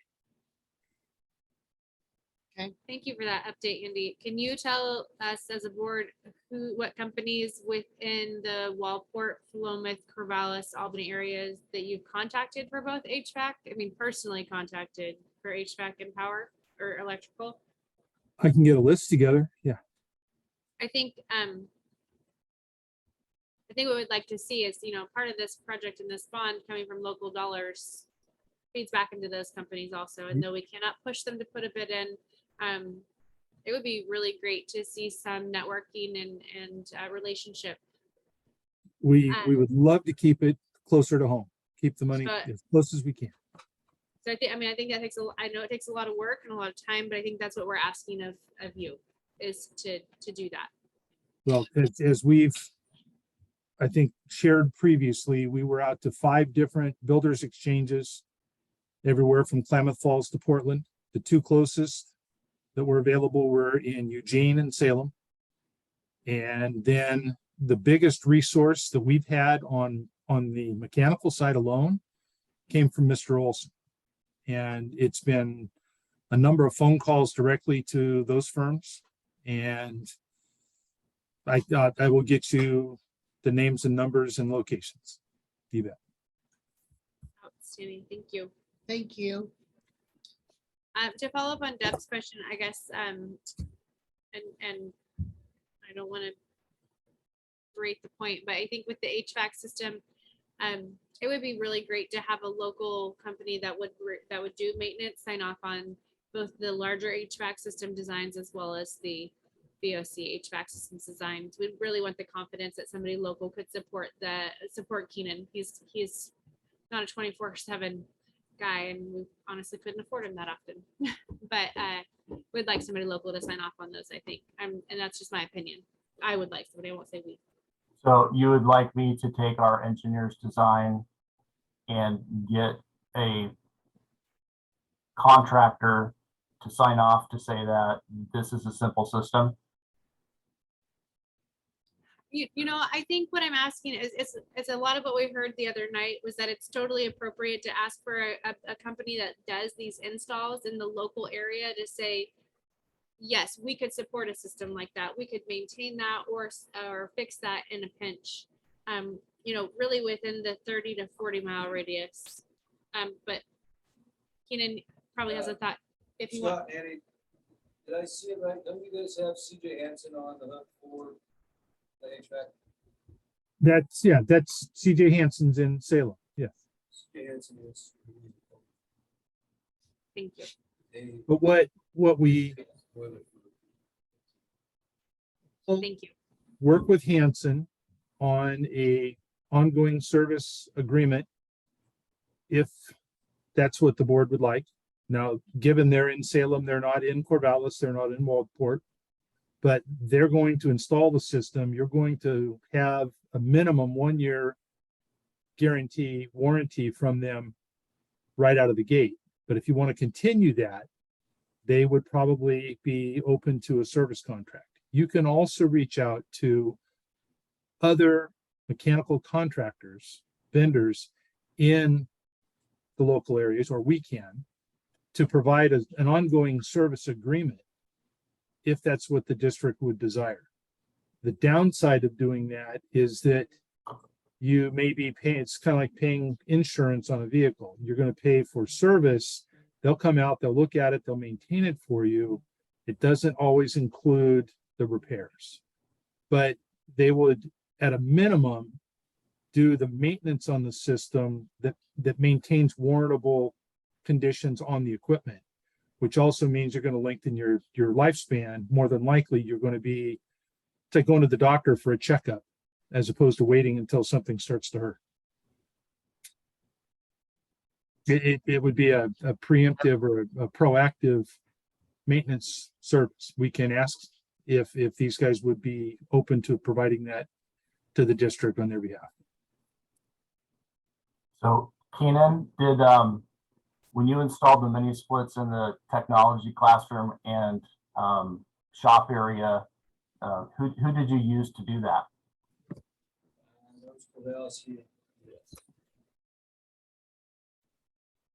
Did you hear that, Scott? I did not. Corvallis Heating. Okay. Those units are exactly the same units that are going in the classrooms. The same type.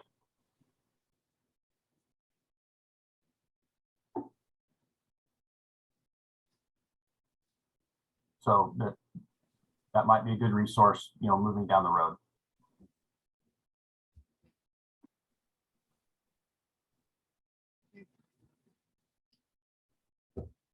Other questions?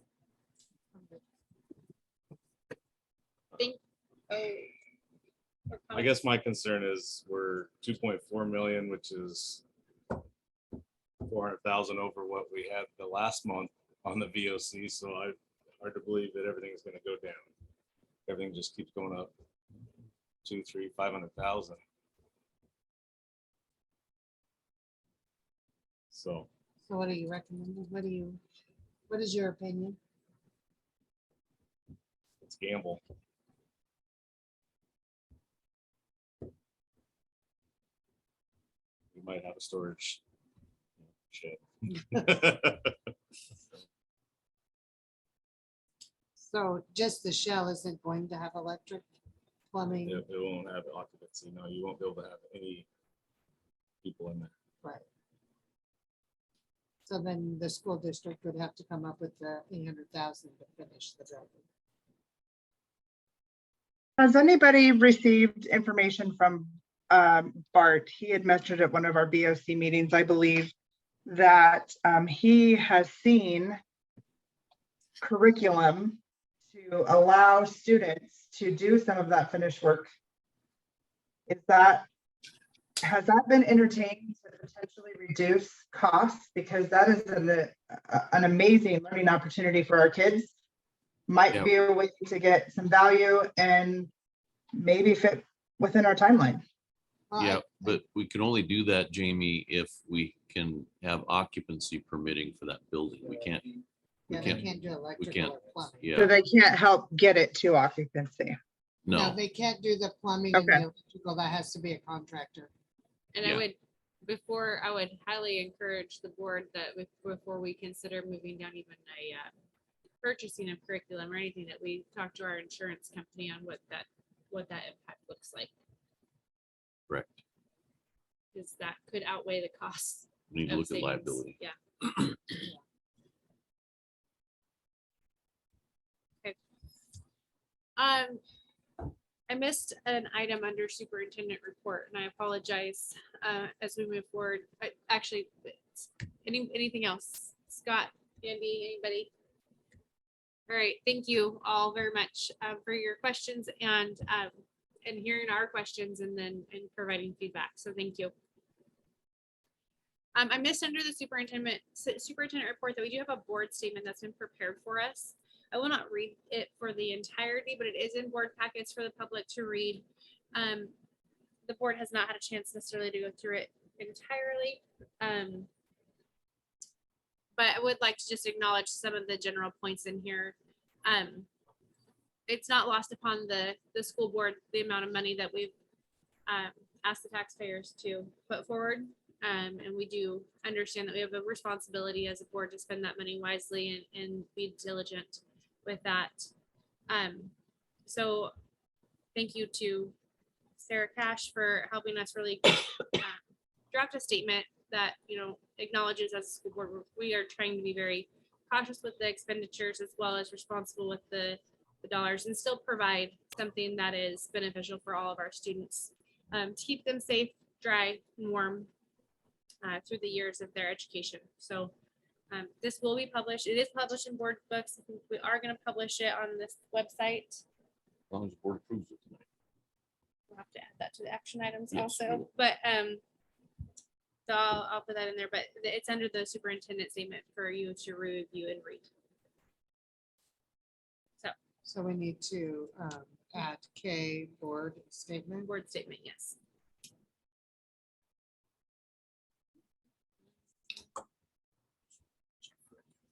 Oh, well, I wasn't done yet. And then we do have Mr. Frick here to talk through the youth in transition program. So you want to take the hot seat with us?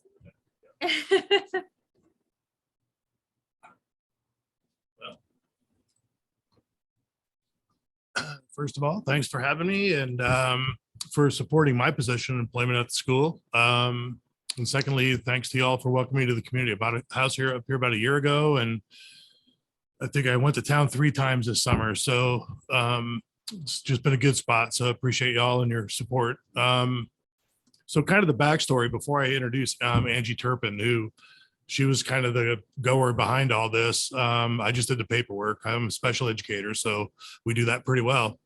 So the backstory was that YTP, or a youth transition program, is actually a mandated service for schools, right? So the bulk of that, it usually kind of comes through special ed, but due to some changes in federal law, they've kind of gone to a more integrated work system. And it just so happened that when the federal law changed, I was in the spot to learn how the system worked. So my task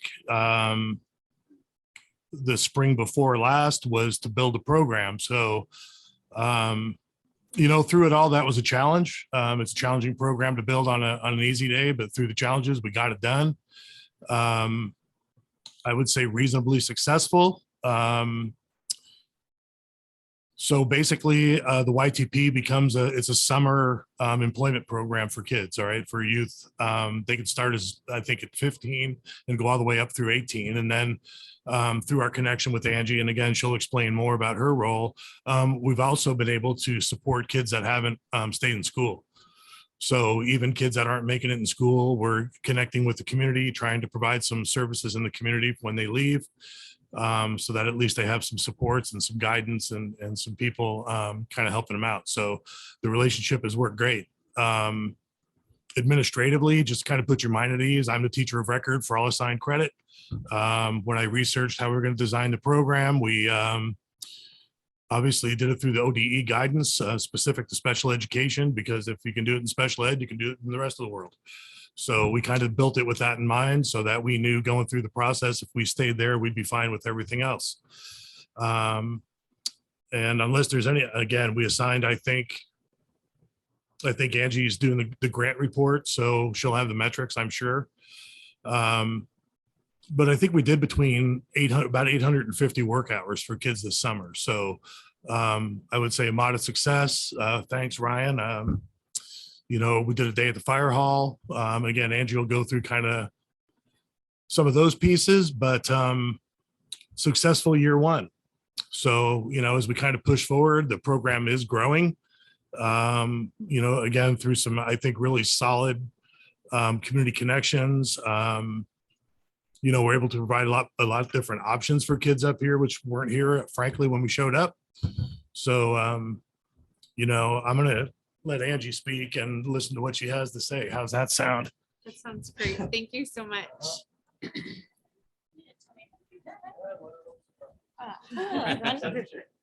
There is a PowerPoint that I think David submitted. Our student wasn't able to come. I'm not promising in entirety that the PowerPoint is great. So I'm just going to talk about the program a little bit and kind of how we see it going later as well. So I work for the Community Services Consortium, specifically in our Youth Workforce and Education Program, which serves 16 to 24-year-olds. Part of my job is to help with like high school dropouts or students who are having trouble attending school, help them find a way back, and also do some workforce development and try to get kids into key like job market sectors for our area. So to kind of give back to the community. So this summer we put together a 6-week work training program. We spent 2 weeks at the fish hatchery. We did 2 weeks with Benton County Parks. 1 week was with the Marys River Watershed Council and Corvallis Parks and Rec. And then 1 week was here at the fire hall. We had 6 students participate. They all earned at least some school credit, which is pretty awesome. Hopefully quite a few of them needed to make up some credits. There were some students who haven't had the best attendance, which is a benefit to them. They got paid minimum wage for their time. And during that, I also spent time with them specifically working on workshops around career exploration, understanding things about going to college or going to trades and how to do that. And then all of the youth that I worked with who are students get to be retained in our program. So I'll get to work with them again. So some of the students right now, as school is starting, we're experiencing some transitions. So I'm working with them and David to kind of outreach to see like, what do they need moving forward. The great thing about this is that it's building connections. So we had quite a bit of success. Everybody that we worked with was really excited and happy with how the program went. So the Benton County Parks and the Fish Hatchery want to continue this again next year. The Fish Hatchery is actually really interested in seeing if students can do something in the fall to learn more specific fish culture activities. What they did mostly this summer was kind of grant work. They cleaned out some fish ponds. They, got down and dirty.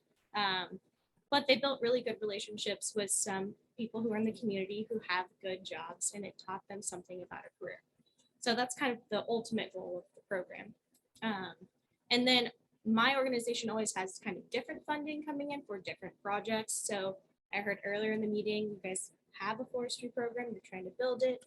We just got a grant to partner with Kodiak to do a fuels reduction program. So if you know any 18 to 26-year-olds who want to make 16.50 an hour and work full time, hit me up, let me know. Because we'll be recruiting about 5 youth to do that here in a few months. So we're really trying to, especially since I took over this role. When I was in high school, we had a fairly good partnership, CSC and LC school. I did a crew actually for 2 years. But since that time, CSC had lost the grant for a while, got the grant back when I started. And I really wanted to make sure that we're integrating with rural communities and that we're serving our students who have a high need, especially when transportation can be an issue. The thing that I want to see next year, hopefully, and moving forward is more students in the community itself. It's interesting since LC is so different than when I was a student, with a large portion of students not actually living in the community. But I want to make sure that we're providing opportunities to youth who like maybe don't have transportation to drive to Corvallis or things like that. Because another part of our goal with this summer program was to provide them with transportation so that they could get to and from work, to eliminate a barrier so that they can gain work experience and be more employed. I love that program. Thank you. Thank you both. Yes. Thank you. I guess That's we off awesome. the hot seat now. You Yeah. didn't get out of the hot seat now. You did great. Okay. Next up is our business manager report. Ms. Sullivan.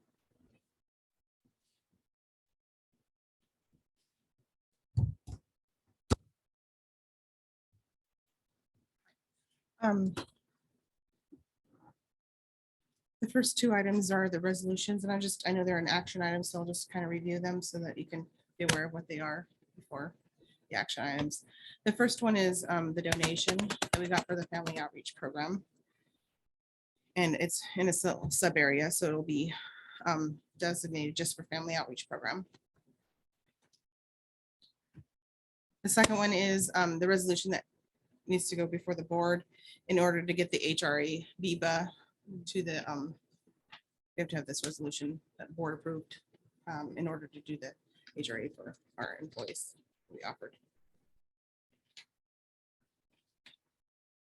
So those are the 2 resolutions, and then the financials this month for August, I went ahead and created the expenditure appropriation. If you can see, it was more at an encumbrance and expenditure of estimating 84% of the appropriated budget. We are still going to have to reduce, most likely due to our enrollment numbers, probably. Right there in the state school fund, I only have about 100 and something that would make the 981,000. And that was off of the original estimation. I think that'll probably have to be redone. So we'll be losing a little more revenue there. Can I ask what page we're on? I'm sorry. I'm sorry. It's, I'm just, right now I'm on the Oh, revenue. okay, perfect. So Thank you. number 6 is that the enrollment number? Yeah, I saw that, but Oh, then I was trying to figure out where the Fund. other one was, but I kind of, that's you're fine. You organize in your way, not ours. Just tell us where to go to look. Okay. Thank you. I did want to make sure you guys knew this was enrollment as of 9/1. It's changing daily right now, and learn at home and then in the building. So you see those 2 numbers on the memo. So those numbers are lower than we were expecting, are they not? Yes. Yeah.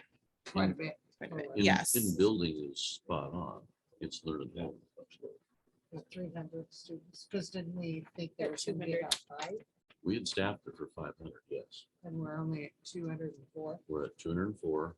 And the online people that I talked to say we need to wait till mid to late September to really see what's going on with it. Okay. Because we may still be picking up more students, but in comparison to where we have been in the past, we're behind.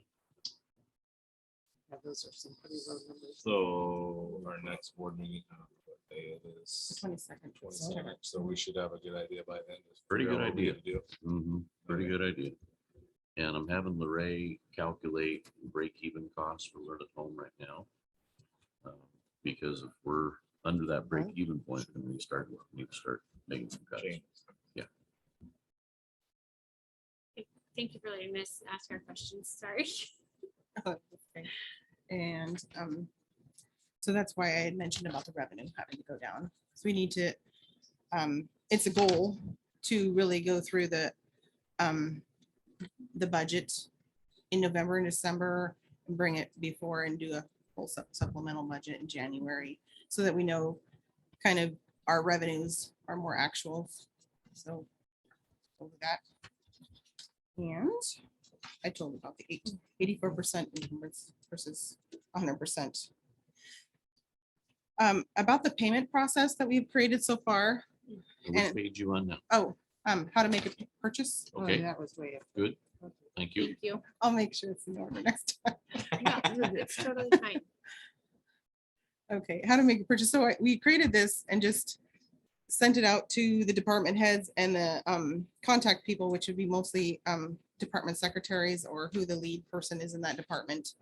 And the second page of that is kind of, so a teacher would know who to go to, an athletic director would know who to go to. And so I kind of listed it out by school, high school, elementary, maintenance department, IT, transportation. And I've been independently training as we go. And so there's a few more trainings that still have to be happening, like SPED, brick and mortar. And I just got notification today that I've already trained those people that she wants. So actually, and then the elementary contact person would be the last person to do. So This is what I was referring to earlier, Lorraine, you weren't here when we were talking about this. But this is the process that we're changing culture. Yes. And that's why it's just gonna take some time, train, retrain, remind, reemphasize, but we're getting there. So right now, they would go to the contact person and that person would enter the requisition for them.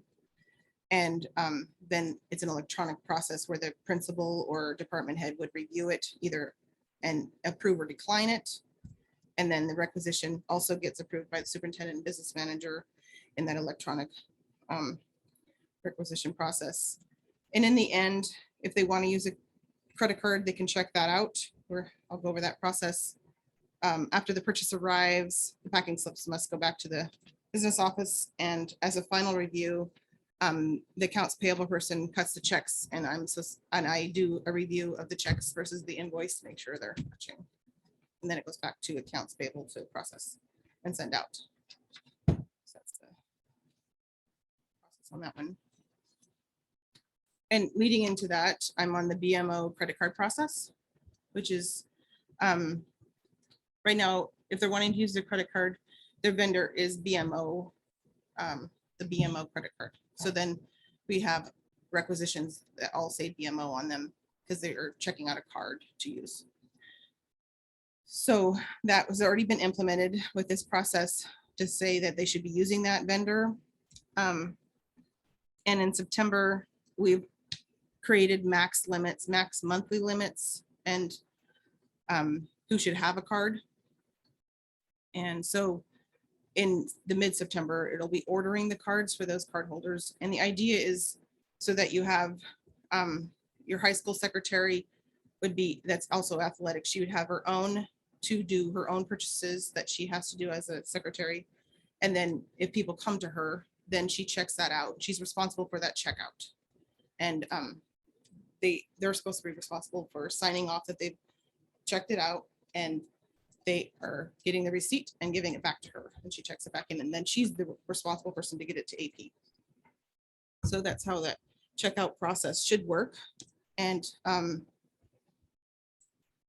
in the future, so there's going to be training after we get our credit cards, training to the BMO, and that's what I call the vendor, the card holders.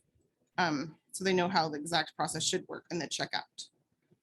And then in the future, the actual BMO card holders, they can go online to the website and actually do their own allocations and provide that to accounts payable. But that's a future, and I said February maybe for a time frame because that takes a little bit of work. You have to upload, usually you have to import your GL lines, so they don't have to know those by heart and search for them. It's just really drilled down to what they will use online. May I ask a Yeah. question? So this BMO part is after they've already asked permission. Yes, the BMO vendor, they've gone and put it in as a requisition to the BMO vendor. And so then that process kicks it back to this process after it's approved. Yes, Okay. so they should have it approved and then they use the card Yeah. to do the purchase. Okay. And so this process here is just a checks and balances on, That process over there. yeah, well, and using the credit cards. If they're misused, at the very end here, I said, you can actually go in online and shut them off right away, put them down to like $1, so they're not able to buy anything right away. If they're not following the process, then the superintendent will be notified and they're shut down to $1. Really, that's how you control the fact if there's misuse. Yeah. So I like that process. I have a quick question. And if you're gonna cover it, just tell me to wait. I'm good with that. Oh, okay. But how are we handling, snow who purchase on their own and try to turn in a repayment? Personal reimbursement. Yeah, I think we haven't changed that process. It's currently, they have a form that they fill out. And then that gets through once they fill out that form and attach the receipts, then it gets through the requisition process. If they haven't gone through and say, let's just use John Smith and said, I want to use up to $100. I'm going to go to Safeway and I want to be reimbursed by this, then they would have, that should go in actually first as a requisition, and then they should do the reimbursement. But if they haven't, then there's authority to say, I'm not approving it, and you're out the money. okay. So. So they're aware then, our staff are aware that essentially that if you use your personal funds to purchase something without using the requisition, you're at risk of. Yeah, of they that. should Okay. be. I'll make sure. Yeah. So, yeah.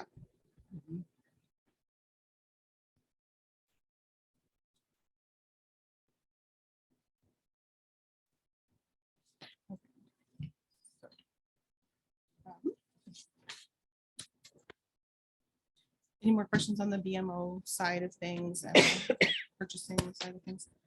Okay, so I created a little bit about it, the contract review side process. And I just wanted to say that each contract is a little different.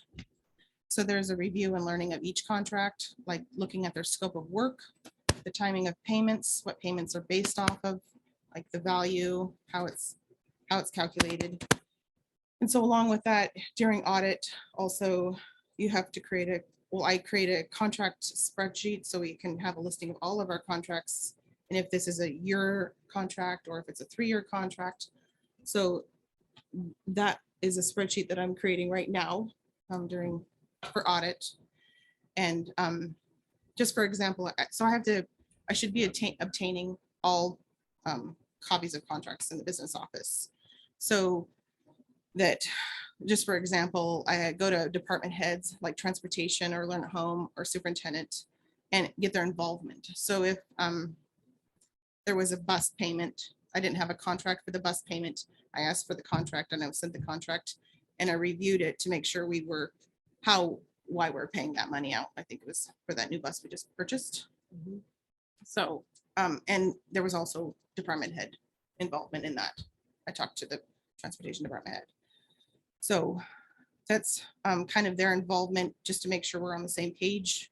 They know a lot more if they're going out for that grant than I do. And so it's good to involve them. And large contracts are reconciled quarterly or annually, kind of, and this would be learn at home contracts, our year-end reconciliation, and some of them are based on student enrollment, state school funding. So that's, those large ones are year-end reconciled and quarterly, because right now, some of them actually require minimum payments each month.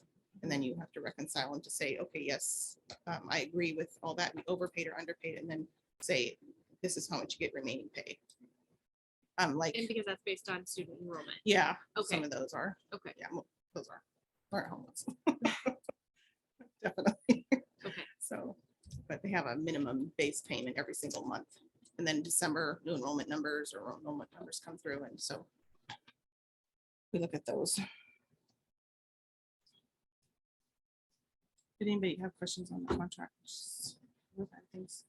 I'm holding some of my questions till the end and To see that she covers it. yeah. Oh. I don't mind covering them now. Well, then If they I'll have just to- ask them while we're yes. on that topic. Okay, So good. let me get to my notes really, really quick because I wrote them down. As we go through, like you go through the vendor contracts and you look through all of that, one of the areas for me that would be really helpful as a board member, when we get asked like, how much are we paying on that contract? Or what is that obligation? We have to go back and find all of that information. Maybe it's your meeting minutes or in our board books. At post evaluation, like as you go through them, and I think this might not be, it's probably not a month-long project, but maybe more Mhm. strategic. Having those contracts loaded on our website so that we can see them easily as board members, but then also they are public information. We'd like to make sure that the public is aware of who we're contracting with, what for, and be able to ask questions and have reference documentation.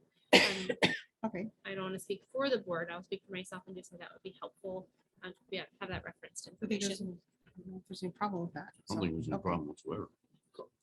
Just have a space on the website for that. Yeah, Be a Contracts. good, Yeah. good way for transparency and Mhm. so people know.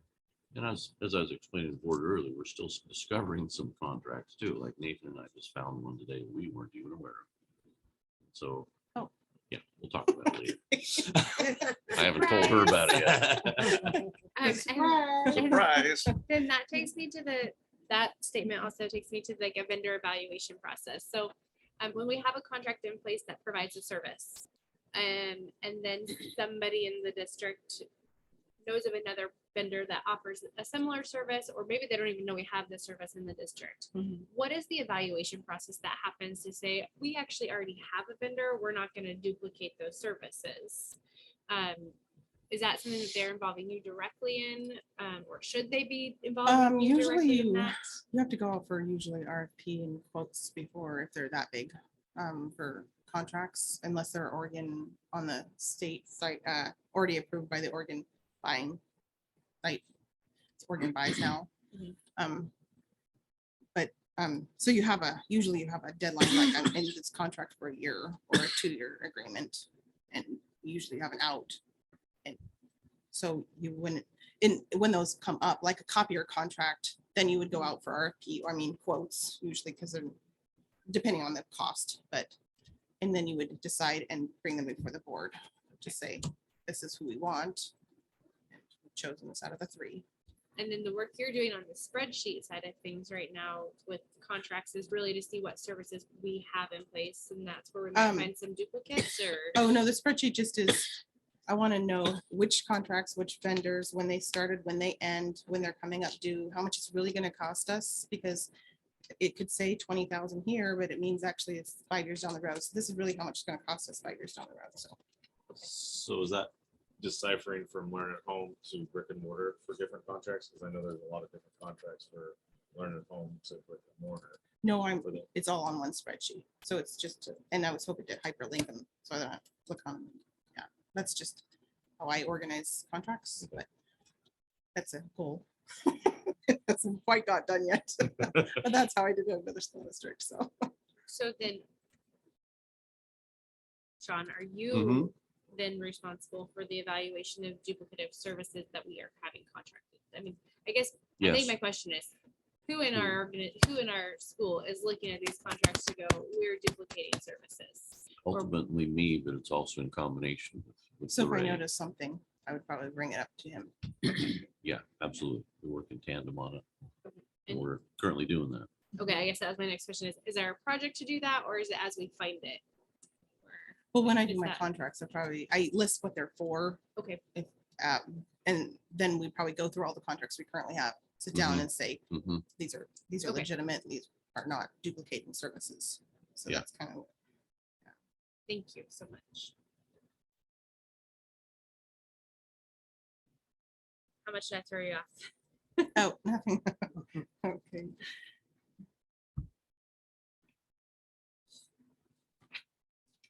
Okay, so, these are the front line, which is our forecast 5 program reports, and I like the source breakdown. So I'm on general fund revenue. the source breakdown one, which has the percentage of budgets on the top.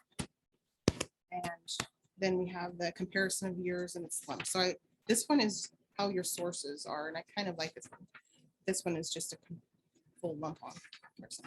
So down at the bottom here, this was the state school fund. You can see at the bottom right-hand corner, the comparison to last year in the month of July through August were higher. This is going to lower. So you can see that. Is that? So the source breakdown. So it tells you your local sources, your property tax interest compared to the prior years at this exact time. And then the comparison for the years. Just wanted to make sure everybody knew the zero source year-to-date amount on, it's because we haven't got our beginning fund balance rolled in yet. That's not till after audit. So that's why it looks small and zero there. And then, of course, the expenditure side, and it breaks it out by object overview. Salaries, benefits, purchase services, supplies. Transfers are not usually done yet. So that's zero for this year. In July and August. And I just wanted to make a note because I noticed it when I ran the report. I don't know if you guys did. The supplies is really high compared to last year. And the purchase services is much lower. And that's to do with a vendor that should have been, it was a learner home vendor. Yeah. And they were last year in purchase services versus supplies. And I'm going to do that journal entry. I'm going to move it back over to purchase services. So I don't think there's, right now they're getting coded just to software. And that's a 400. Oh, so that's why there's such a difference Yeah. in purchases and supplies. Yeah, you can see it's 400, 430 versus it's so. Yeah, it's just in the, it was coded to 470 versus a Yeah. 389. Yeah. Wrong file drawer. Yeah, so it looks really off there. And then just the object overview. And we already mentioned that. I'm moving that one. And are there any questions about 84% or any questions on the detail per function of the revenues and expenditures? So the 84% again is a reminder that is that we need to cut our expenditures down by that 16%. Yeah, and it's probably gonna have to be even lower of the use, so more savings, lower use. And what I did is I took the budget and I said 84% of each category and to make an encumbrance up like that. So some categories are gonna actually use a little bit more, won't be able to save that 84. Some categories won't, but that's why we're doing a whole reset. I think supplemental budget in hopefully to come in January. From your experience, are we moving in the right direction to make that happen? I mean, I know there's a lot of work going in, and I guess I'm just looking for your feedback from your experience of, are we going to make that? Or do When we have I some think we serious other decisions to consider down the road? In November and December is when I would hope that we can sit down and just see what we have to really spend. And that's kind of the deciding factor. Yes. That's right. Yeah. More information. That's okay. And then I'm it comes I'm before the comfortable with that. board I just for want to the ask the supplemental question. budget. And I have to look at it. Yeah. That's not outside big of the changes. Are there any other questions? Not yet. I'm still reading. Oh. That's okay. Go ahead. You're fine. I'll just shoot you. Oh, an an email. email. Okay. Thank you so much. for Sorry, this. I'm still trying to get caught up. Thanks, Lorraine. Right. All right, up next, we have our consent agenda. We have minutes to approve for July 24th, 2022, August 25th, 2022, and September 6th, 2022. I know we all got these a little bit, we haven't had as much time to review them.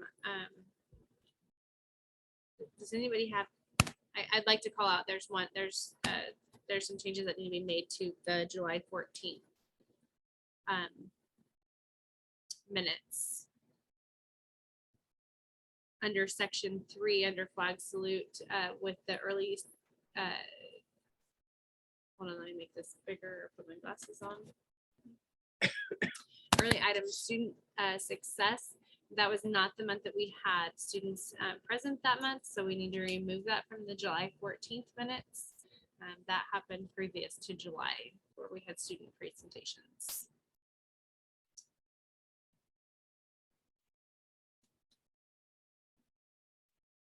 I don't know if anybody else has had time to kind of go through those.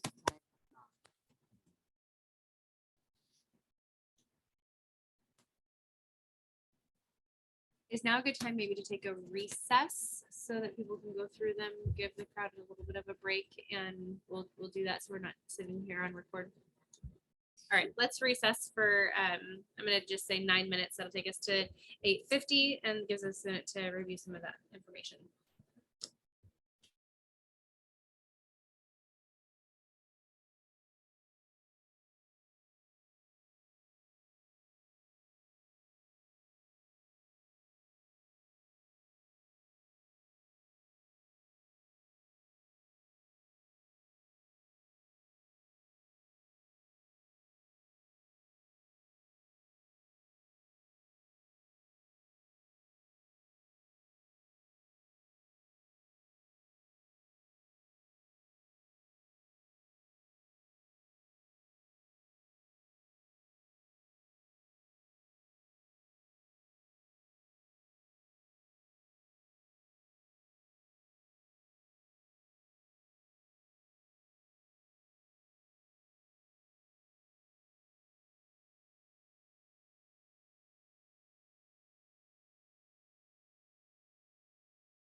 I have some questions on the checks as well this evening, so unless the board has any concerns, would we mind splitting our consent agenda up into approval of minutes and payment of bills rather than both at the same time?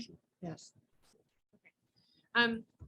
So approval of minutes for July 14th, there was a noted change that needed to take place. Are there any other noted changes that need to take place on the July 14th meeting, August 25th meeting, or September 6th meeting?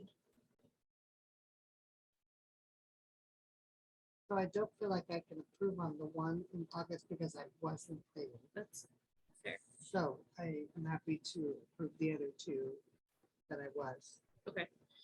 So is there a motion to approve the addended July 14th minutes? Yes. Deb motions to approve the July 14th minutes with the addendum to remove the the student success. Second. All right, so motion a second. Robert? Deb? Aye. Christine's yes. Linda? Yes. Ryan? Yes. All right, the August 25th meeting minutes, there a motion to approve? Robert motions to approve. There's a second. Linda seconds. Ryan, Yes. Linda, Yes. Christine is a yes. Deb, Yes. is that the one you wanted to approve? That's the July. August one. Oh, August. I'm abstaining. And Robert. Yes. All right, and then our September 6th work session. Is there a motion to approve those minutes? Yes. So Deb motions to approve those minutes. Their second. I will. Brian gets a second on this one. Robert, Yes. Deb, Yes. Christine's a yes. Linda, Yes. Ryan. Yes. All right. ASB account balances. Any questions on that?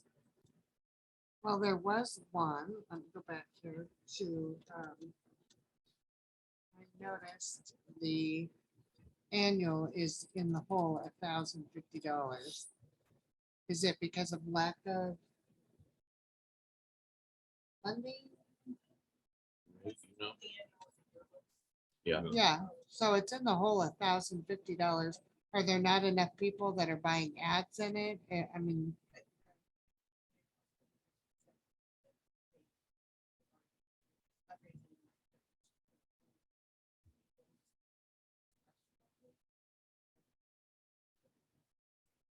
Okay.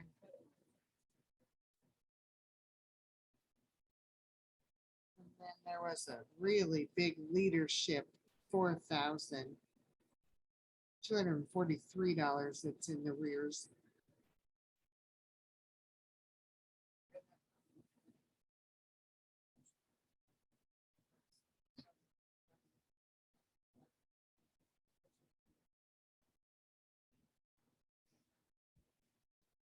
They have money or don't?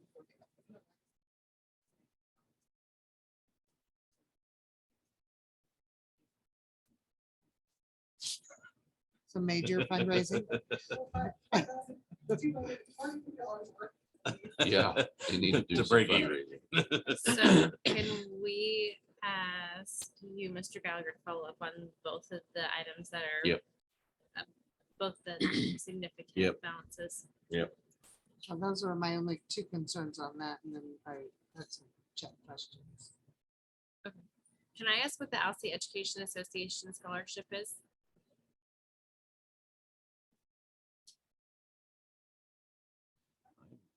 Not familiar with that one.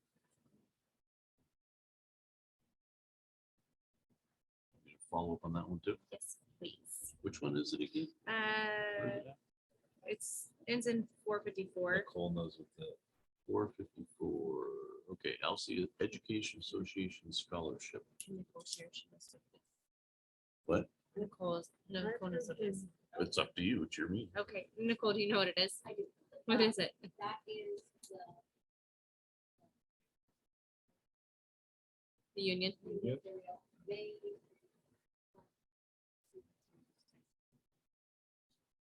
Funded it from last year.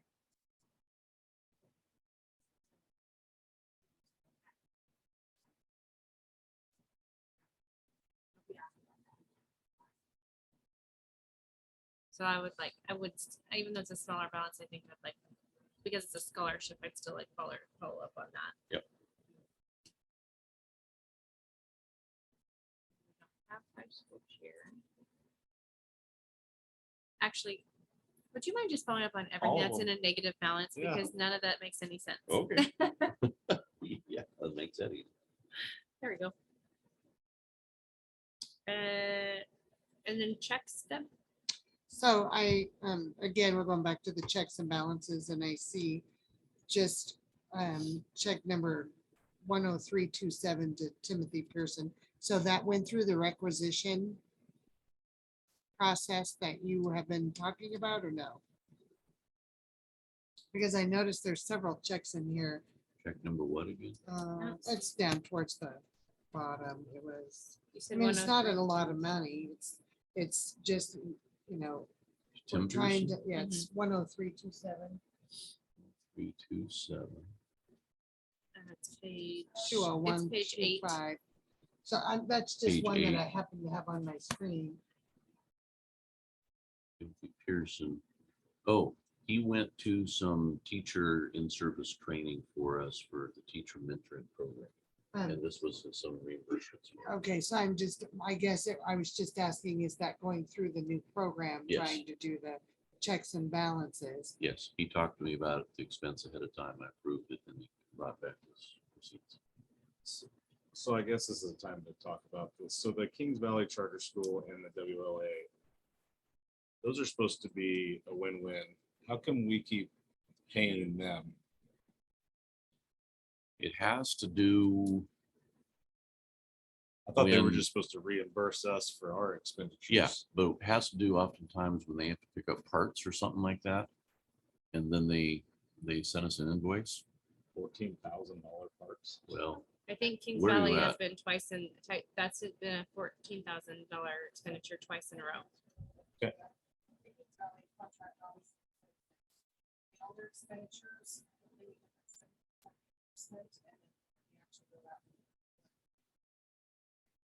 So they're paying and that's expenses. Then they actually. That's what they're covered.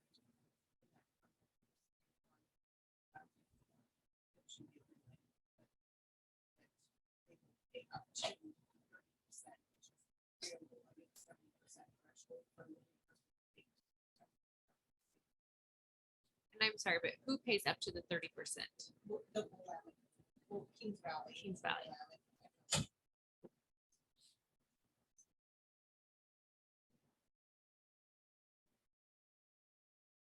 So then IML security supply, 13,796.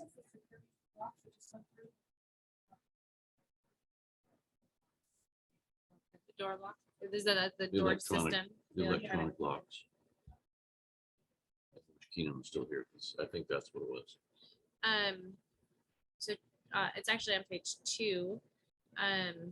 Check number 10283, Edmonton. 028. Who is Oh, this? That is the replacement for Apex, which is our new vendor for our alt ed program. We've been using Apex up until last spring for credit recovery. Yes. And because of the situation that we were dealing with, we said, it's now time to make a clean break. So actually Edmentum, they gave us a estimate and we're actually saving money over the Apex contract. And it's a great example of, it's a different contractor providing the same quality of programming for us for less cost. Okay.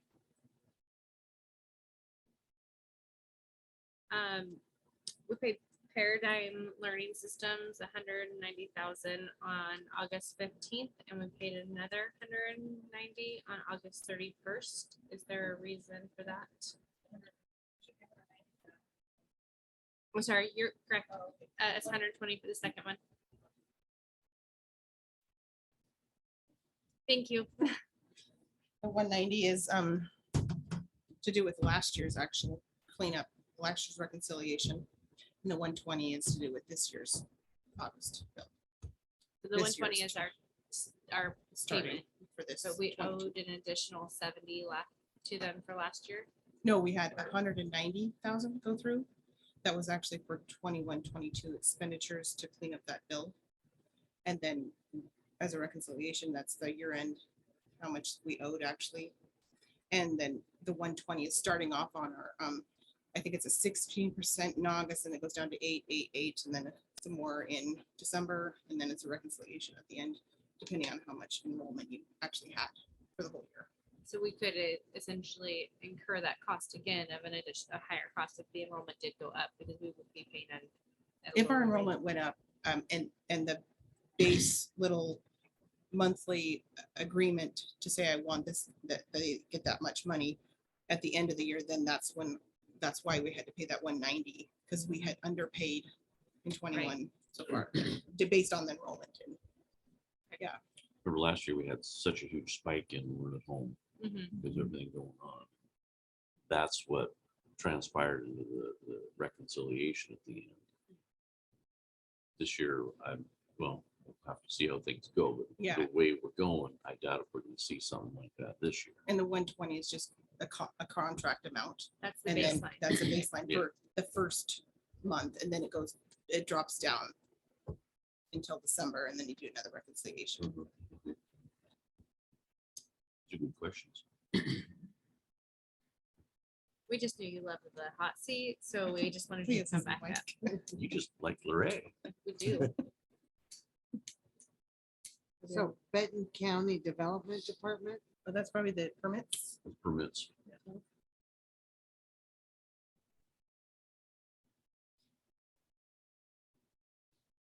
Can I ask why I'm just curious on this one. There's multiple expenditures to John Boy's. Is We is there a are, better way to do that, or an we are looking at accountability that system right on now. that? We've noticed the same thing. I have So- brought it up to management.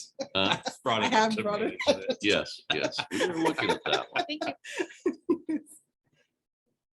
yeah, 111.22. That's just one of them. Yeah, I saw 18. Oftentimes, our teachers will use John Boy's for like pizza parties for the kids, things like that. Keeping local dollars local. But still, I agree, that we've got a lot of things going on there. Still gotta be a process to it. There, yeah, we need to, Well, there's one void in there for 23.98.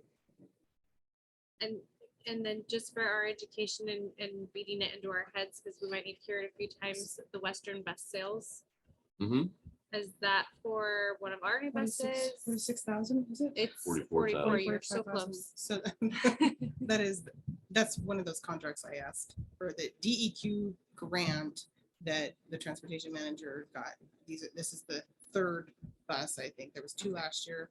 This is the third bus. So. According to the grant agreement, it said to do the reimbursement of invoices in December 2022. So that's maybe rub it back to look at it again, but that's the deadline for invoices to be remitted. And then, and this might be more of an operational question, but we have multiple carriers for cell phones. I think that's something we've brought up a lot of times. We have just multiple different carriers for cell Yes. phones. Is there a consideration to consolidate that yes, into one company? yes. Where that's part of the HR reset cleanup too, in terms of who has cell phones, who doesn't. And what company we purchase the Yes. line through? Yes.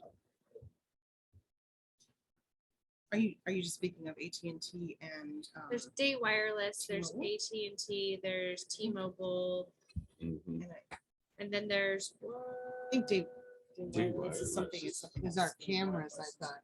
Yeah. Day Yeah. Wireless is our Wi-Fi That's our system. Wi-Fi system. Okay. T-Mobile was the hotspot we were using for Oh, okay.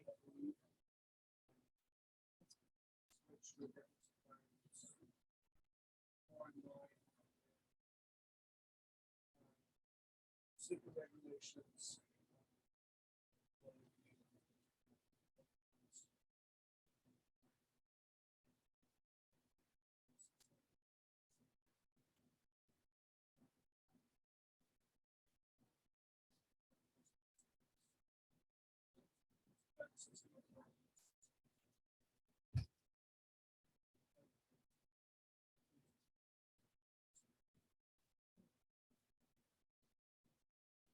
And then is Peak Internet our broadband? So I think the cell phone is AT&T, and I asked about that myself. And why do we do this? And it was brought up that it was better to have that provided to those employees as instead of paying as a reimbursement for a cell phone stipend, because it's a separate line totally for those kind of those individual employees types. Is that a part of a contract? Depends on the position, like for This- instance, Yeah. our PIO, we got her a cell phone because she doesn't want to be using her own personal phone for school business. And that helps protect her Mhm. because, sometimes you have interesting things that happen in that type of position. So she doesn't have a phone here at the building she can use? She works remotely. Okay. So That she makes doesn't, sense. yeah, she doesn't have a desk here. Yeah. Okay. So that's why she would need a cell phone. She didn't feel comfortable using her personal one. I understand.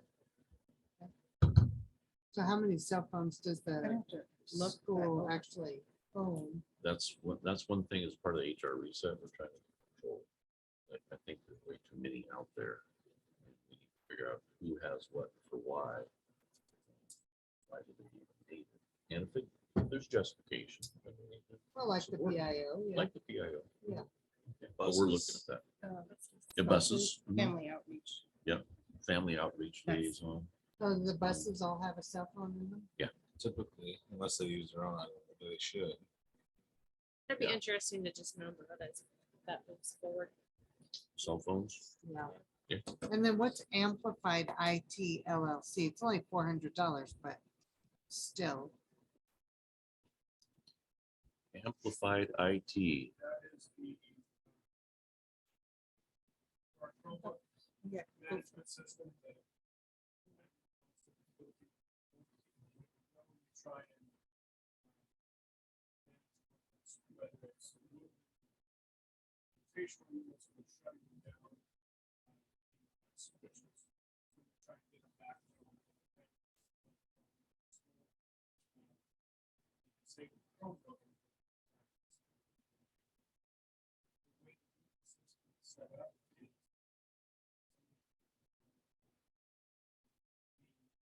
Applied IT. if it's an extension. Allows us to get from our system, by their serial number that we it's able to do that. Okay. That's the Pay changes for large.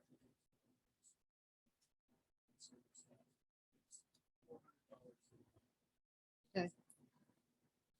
Sometimes the only way to get the Chromebooks back from a student who's now disenrolled is to shut it off like he's talking about. Then Yeah. they come to use this device, they go, oh, just send it back, Yeah. If it's And still then working, send them a bill for the Chromebook. we could try. Good luck collecting. So since everybody else has asked about a bunch of stuff, I'd like to know how come we are paying special occasions $1,900 and some dollars in August. I think it was the cleanup from last year. And so I think it was a cleanup that came in from last year I see. and we pushed that back to last year's Graduation or expenditures. something. Yeah, Graduation probably. for yeah, I'd the- have to look at it. You're talking special occasions. I think Yeah. that was the senior banquet. Okay. We paid them to use tables and chairs. Since then, we have bought tables and chairs. I so see. We will no longer be doing that. Description. So I just have a question on that. Sorry, it's an operational question, but for the senior banquet, why doesn't that come out of our student body account funds? Good question. I don't know. Because it's funding for that. They haven't done much fundraising. Well, this The Actually, fundraising pretty much for the junior class is through concessions anymore. They don't have any extra things going on. And I don't think it brings in that much money and hasn't because of the COVID and. Because of COVID. Mhm. I hate to shut down traditions also, but those aren't expenditures that are necessary to the operations of the school. So we might want to take that as an operation discussion on how we can get them to fundraise more. What's some- modern building systems? That Modern billing is, I think that's our lease for where the business office is. Yeah. Mhm. Yeah, I'm looking at the classic ASB accounts, there's hardly anything in there. I think a lot of that had to do with the COVID, but on the other hand, it's been cut back to concessions and we don't, we haven't had that many games. Yeah. Any other questions on checks? Nope, I'm good. Okay. Thank you, Hooray. Is there a motion to approve payment of bills for August and the first week of September? Yes, I'll make a motion to pay the bills. Have motions to pay the bills. Second. Linda seconds. Brian? Aye. Linda? Christine's yes. Deb? Yes. And Robert? Is it 9 o'clock? It is 9 o'clock, but let's get through, can we get through patron comments and board comments really quick, and then maybe we can take another break for action items. So are there any patron comments? I don't see any forms filled out, and it looks like there might be a patron comment online.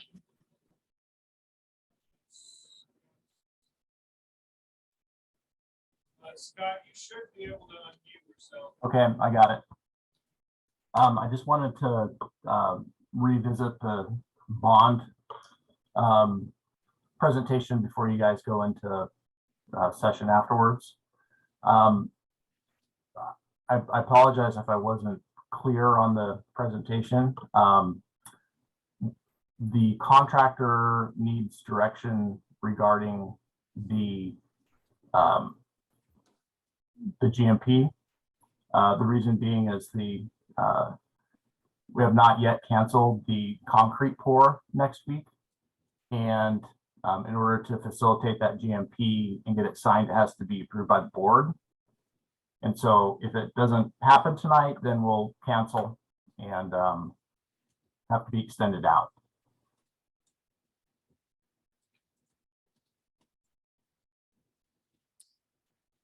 Thank you, Scott. Any other hands up, Nathan?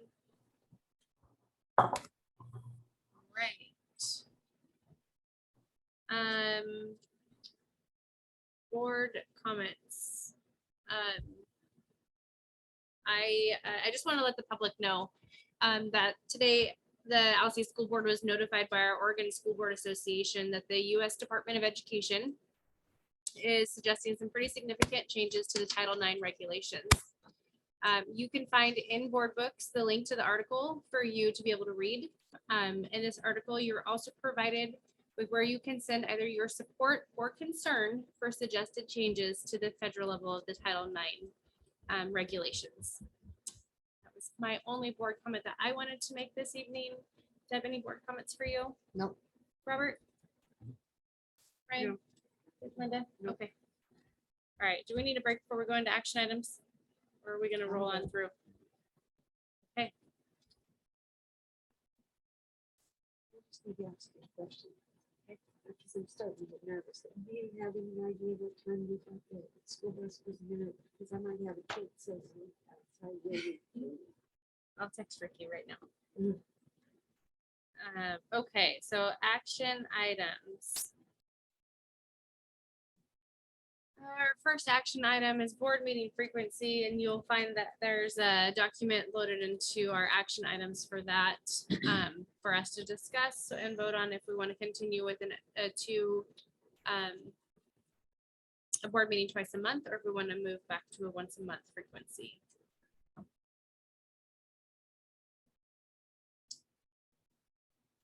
I'm okay with twice a month because it seems to be shortening our time. And it does give us the abilities to do some board work prior to if we need to. And I believe that going into the search for a permanent superintendent that could be helpful if we get information regarding that. So I am for 2 meetings a month. So is that a motion to? I'm just continue? stating an opinion, just for discussion reasons. I'm happy to make a motion to do 2 meetings a month. There's a motion to continue with 2 meetings a month. Second. Is there a second? Okay. Yes, we can. So Ryan, do you have any discussion that you want to add to that? So when we started this 2 meetings a month, it was for a short period of time anyway, till November or something like that. We said through October originally.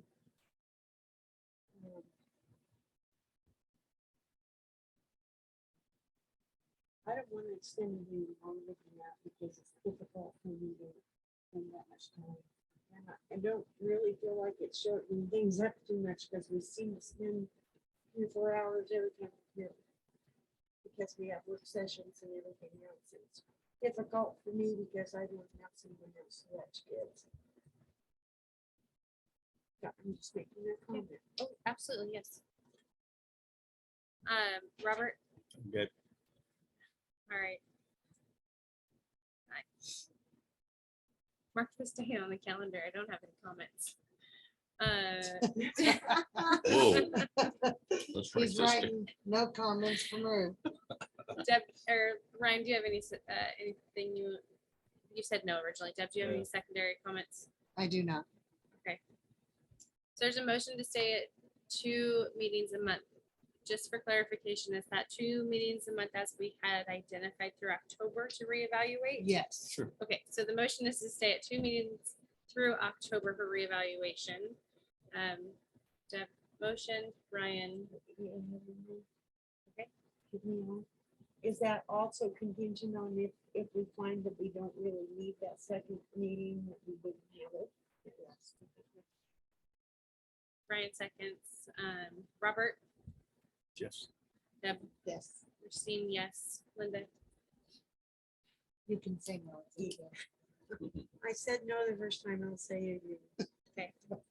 And I'm Linda- still here. No. And we Ryan, still appreciate you. Our next is our OSBA annual conference. Do you mind discussing that, or do you want me to go through that? Sure. The question on the OSB annual conference is it's coming up and it fills up fast. And so I know that Christine, you wanted to go, but then you have a conflict or something. Yeah, so I have a spot saved actually right now that anybody else on this group can have. I really wanted to, but because of what's going on in my maybe next time. Because I just can't control it, I guess my discussion item was, should we keep my space held as So we is get that in closer? person or is it, All in it's all, person. oh, Yeah, it's in person. Yeah, they're not doing multiple days. It's a Thursday through a Sunday this time.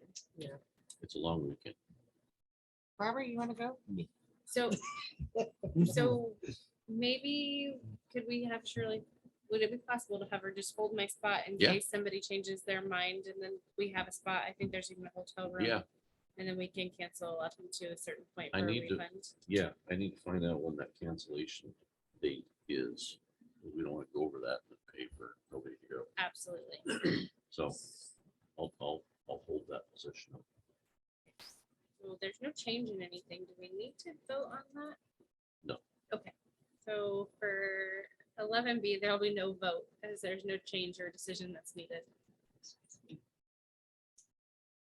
All right, 11C, should the board appoint a member to be a liaison for the, that's not supposed to be in that position. Can I actually hold that to the end? Can I reorder these?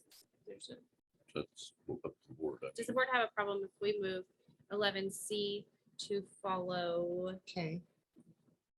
actually E? Sure. We could do Any it. concerns on that? Okay. Makes it Follow which one? 11E.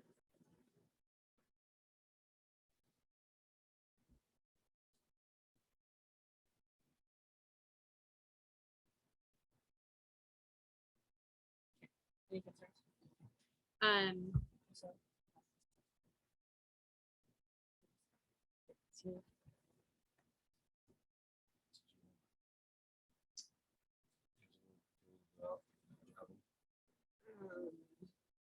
Yeah.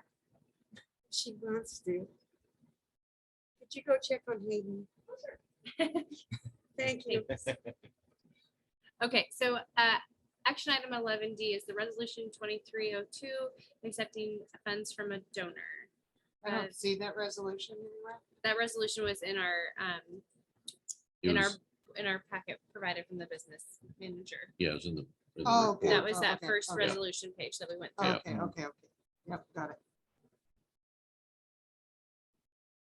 Is there a motion on that one to accept funds from a donor? Yeah. I will make a motion to accept. I just lost my place. Just went away, just like that. Accept funds from a donor. All right, so there is a motion. Is there a second? Um, All right, is there any discussion? Deb? No. Robert? No. Ryan? Nope. Linda? No. All right, votes, Ryan? Yes. Linda? Yes. Christine's yes. Deb? Yes. Robert? Yes. All right. So item 11E is should the superintendent investigate finding a project manager? And this is in relation to the bond project. I will make a motion for the superintendent to investigate finding a project manager. Okay, there is a motion. Is there a second? I'll second. All right, discussion. Deb? So I know this has been kind of a conflicting area for all of us. And I would like to say with the troubles, the roller coaster we've had with our bond, I think maybe this would be a really great way for all of us to show face to our community.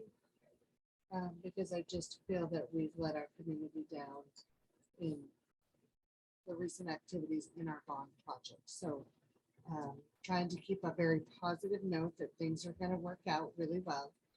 I just think this is going to be a plus for us. I agree. Yeah, I think we need a straightforward path with the project. Man. Somebody to go back and forth with the architect and the general contractor. Linda? That project manager would be reporting back to us or you. Works directly for the board. And yes, I would be working with them very closely. So we would be getting a lot of information Yes, from them yes, directly. yes, Okay. absolutely. Robert? I'm good. I have questions. So I think one of the things I'm concerned about in hiring a project manager, because on one hand, I feel very good about that option and I want that organization. I feel like as a board, we need that because we need that organization and otherwise we're going to continue to possibly spiral. And I don't want to do that. Given the budget that we saw this evening and the amount of the cost of a project manager, that does make me nervous. So I just want that to be, I want that to be there. I'm 100% open to the investigation of it, to finding the project manager. I just, in that investigation, I want to know the cost and the impact to the project, because if it means we need to ask you to be more stern with Mr. Marshall and CB, who Mr. Marshall right now is our project manager for his contract. If that means that we need to direct that conversation because the cost means whether we have an occupied building or not, then that is important to me also. So as we go through that, if you can provide those details Absolutely. to us to make sure we can make that best I decision. probably might hide the cost. though. You want to hide the cost. Yeah. Let's not do that. Oh, of course. But I think Of course, that's yes. I think for me, that's a big contingency and whether I feel like Yes. we can do that. Yeah, and keep in mind, it's just an authorization to investigate. Investigate. Yes. That's the way I took it. Yeah. That's It's Not, just- not exactly hire, how but it invest. We're Just just see gonna where look. we're at. Yep. We're No. gonna look and see, I'll bring you figures, recommendations, ideas, thoughts. Yeah, we'll just investigate. Just want those pieces out there. So, Deb, any other discussion? As he has just stated, it's just purely investigation to see if it is financially going to be okay for our projects. And if it makes a difference between, occupiable building and not, then I know that all of us are going to make the right decision for our school. That's it. Right. Okay. Robert. Okay. Let's vote. Robert, Yes. Deb, Yes. Christine is a yes. Linda? Yes. Ryan? Yes. All right, motion passes. Which takes us back to what was originally 11C. Should the board appoint a member to be a liaison for the bond project and for the bond and project manager, and there is a document in PDF format to review that. So actually, Mr. Gallagher, would you please go through what a liaison on the board would look like? Sure, the board can appoint a liaison of the board to any kind of a project or a committee or anything like that. And that is actually board policy also. So this would just simply be a representative of the board that would just be a part more of an interview process. And right now, my main go-to is the chair and the vice chair by board resolution. And sometimes, based upon one's skill set, there might be other talent on the board that might be better suited to certain projects. So this person would, be a little bit of a commitment. I mean, they would respond to invitations to meet with myself, and if whoever the project manager is, architects and contractors on a regular basis doesn't mean they're required to be there. Just we would, I would need some help. Also provide input during those meetings on behalf of the board. I think it's really good that this person is adept to what the board's interests are, and also to assist the superintendent providing updates for the board on the progress of the bond project. That's what really the liaison in this particular case would do. So if we decided to hire a project manager, would this be a duplication of efforts or No. just a help to those efforts? No, this particular liaison would be more representative of the board and the board interests.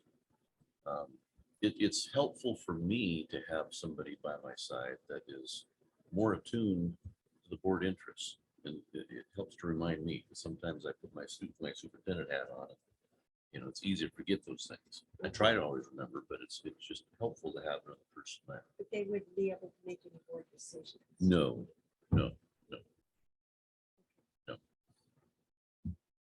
But isn't that kind of what the project manager would do? That's what I just asked. But they I mean, They do, but the project manager doesn't report directly to, the board, they do like in a monthly meeting, but all the extra meetings that go on, there's too much to cover. So Yeah. if there's important things in between there that they, you, like you said, the reports sometimes are 100, 200 pages. Yeah. And there's specific things that could be noted to the board without reading all of that. And they would have that.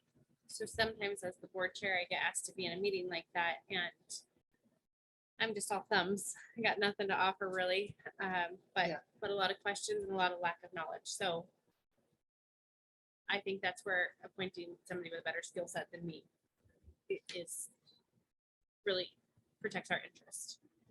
okay.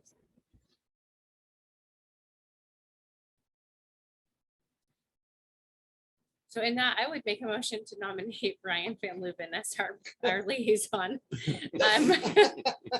I was already sitting over here going, So I'll just- Well, I think they already had that all discussed it out. All the way around. Robert seconded that. Robert seconded, okay. Any further discussion on that? No, Okay. Take it to a vote. Ryan. Linda? All right. Christina is a yes. Deb? Yes. Robert? Yes. Thank you. Thank you, Ryan. Yes, thanks, Ryan. All right, next is resolution 2303, authorizing the adoption of a health reimbursement arrangement HRA plan. That was also presented during our, by our business manager earlier, and this is what allows the school to start the process to create those HRA accounts for staff that opt into it. I'll make a motion to adopt the HRA plan of reimbursement. Second. There's a motion and a second. Any discussion? No. Linda? Ryan? Robert? All right, I don't have any other, so let's vote. Ryan? Yes. Linda? Yes. I'm a yes. Deb? Yes. Robert Yes. is a yes. Her head nod. Motion passes. All right. There's Title IX response. So Title IX response to changes from ALSI board. It's not in board books. This is in front of you. Actually, in the board books, Is it? yeah, Mhm. Oh, did it get put in there? Okay. it got put in. Okay. So I read the OSBA notification as well as the amendments to the Title IX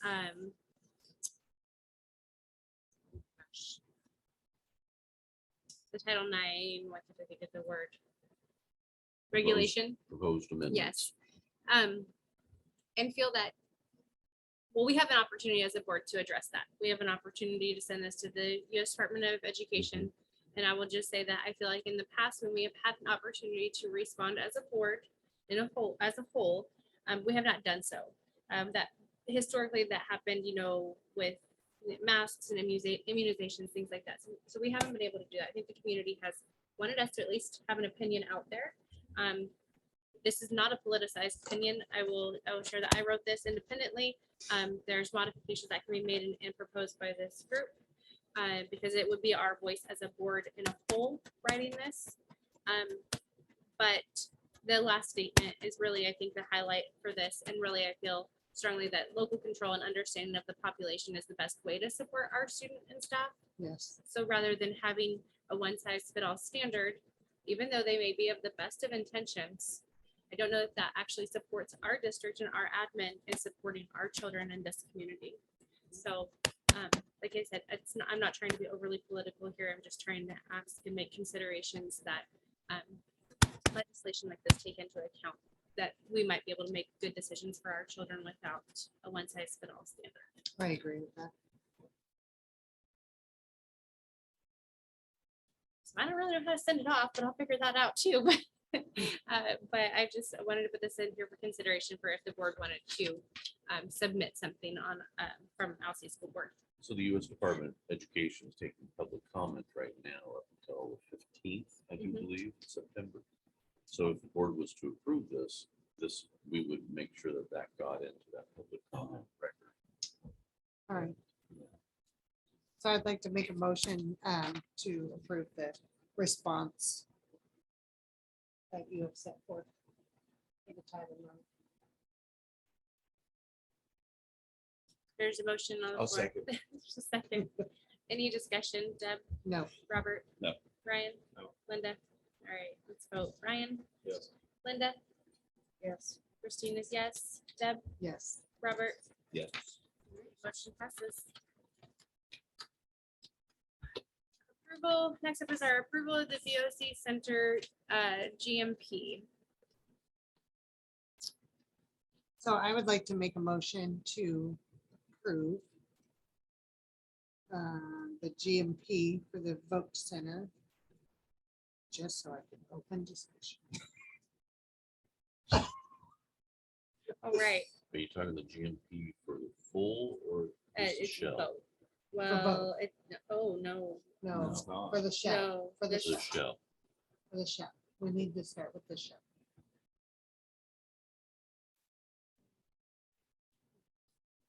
Is there's a motion to approve the GMP for the VOC building of a shell building. Because this is the final one on here, Yeah, right? so this is the final in here that we have. We don't have the shell You don't have, of oh, GMP. really? We have the, No, we had the, no, we had VOC the shell in our other, This isn't the action, this is the action item. so if you Hang go on. down to the bottom of this contract, it shows the 150-some thousand. You mean the 1.5? Oh, yeah, that number. If it's the 1.5, it's a shell. It's the shell, and it's there, 1.56802, 1.15. Yes. It is in the end, it's on the Page page 5. 5 of 7, yes.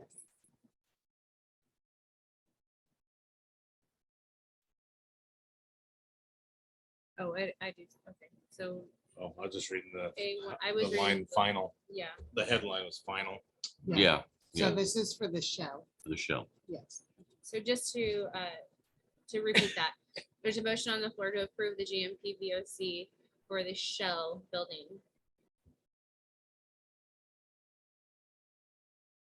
I will second. And then we'll open for discussion. So Deb, you are up. So the reason I have voted this way is because I would like to see the concrete being poured. I would like to see that being started before the weather does turn, and it does cost us more money. We are kind of in a time crunch with this.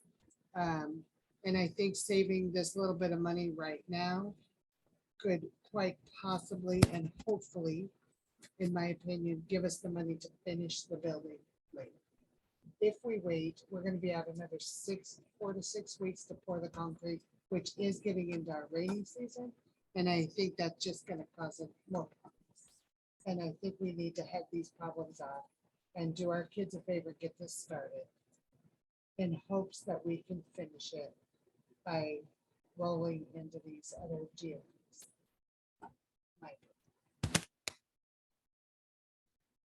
I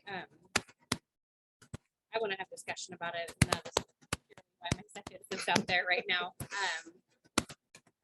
But so, and etiquette says I really don't get to have a voice quite yet until the board speaks, so. Discussion. No, we have a She's second saying out it's there, just- It's so, up for discussion. No, we're just If you'd like to discussing. go. so who would like to go? Robert, Brian, Linda? Have an opinion? No, because I think you're right. I just don't. It's a tough situation. I totally agree with that. Well, we're gonna have the hottest, driest days. Are you sure the rain's coming? Yeah, I'm sure it is.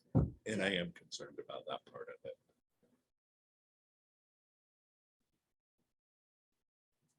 And that's all I got. Brian, you're our contractor. How does that? Put on the spot, is what we are. We are Yes, put on the we are. spot. And- Absolutely. And it's kind of the atmosphere, I think, of My biggest complaint is we wanted the VOC or the HVAC and the electrical GMPs before any of this. And so pretty reluctant because things have just gone up and we started at 2 million, now we're at 2.4. Right. That was a month.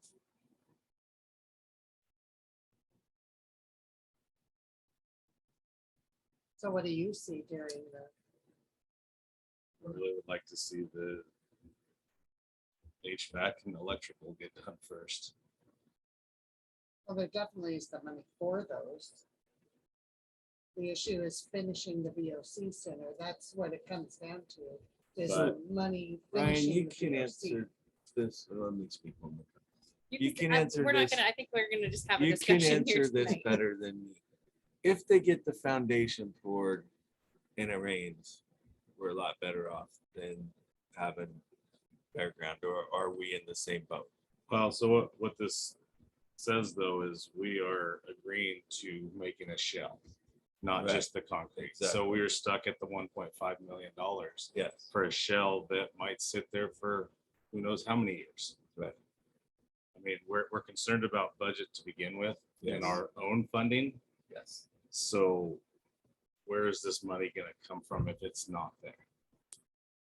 Okay, that for thought, I think you guys heard that a little bit of it the other night with the panel that was here. Yes. They actually went out and took out a loan. Yeah. I know it's, I'm not recommending, I'm just saying that could be one avenue. It is popular. And that's exactly what my thought was, just to finish the BOC center, because like I said, I just don't want us to get into a position because we just keep seeming to let our community down. And so sometimes, and not that I like risk, because I don't, but I don't want to give up the window of opportunity when, if we have to, we could take out a loan and the school pay that. There's so many. But that ifs brings right up a now. whole nother There's avenue so- because we've never yes. explored a loan Correct. and what that cost What that us. And costs. Yeah, absolutely. We would have to do a lot And of they had a If- loan, I think well, and they had a loan for 1.9%. Not that that's gonna be the percent now, now yeah. because of the Federal Reserve, but, you know, there's so many what ifs, and this whole bond project's been so many what ifs. I think if we're a little bit more financially stable, especially with student population and going into next year.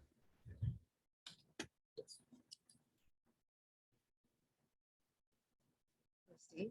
I'm jotting down for a second, but I don't have the floor yet. Go ahead, Linda. Talk for like 7 minutes, would you? Well, okay. Ryan brought up something that I, if we took out, if we went ahead and we did the shell, and then we didn't have the money to complete the vote building, then that would eliminate the money to do the HVAC and all that, because we need the heating system. More than we need a fancy building right here. And did I hear that there would be a separate heating system for that building? Did I hear Yes. that? Yes. So, you know, I guess the option is create several classrooms in that building and ship all the kids out there when it's full.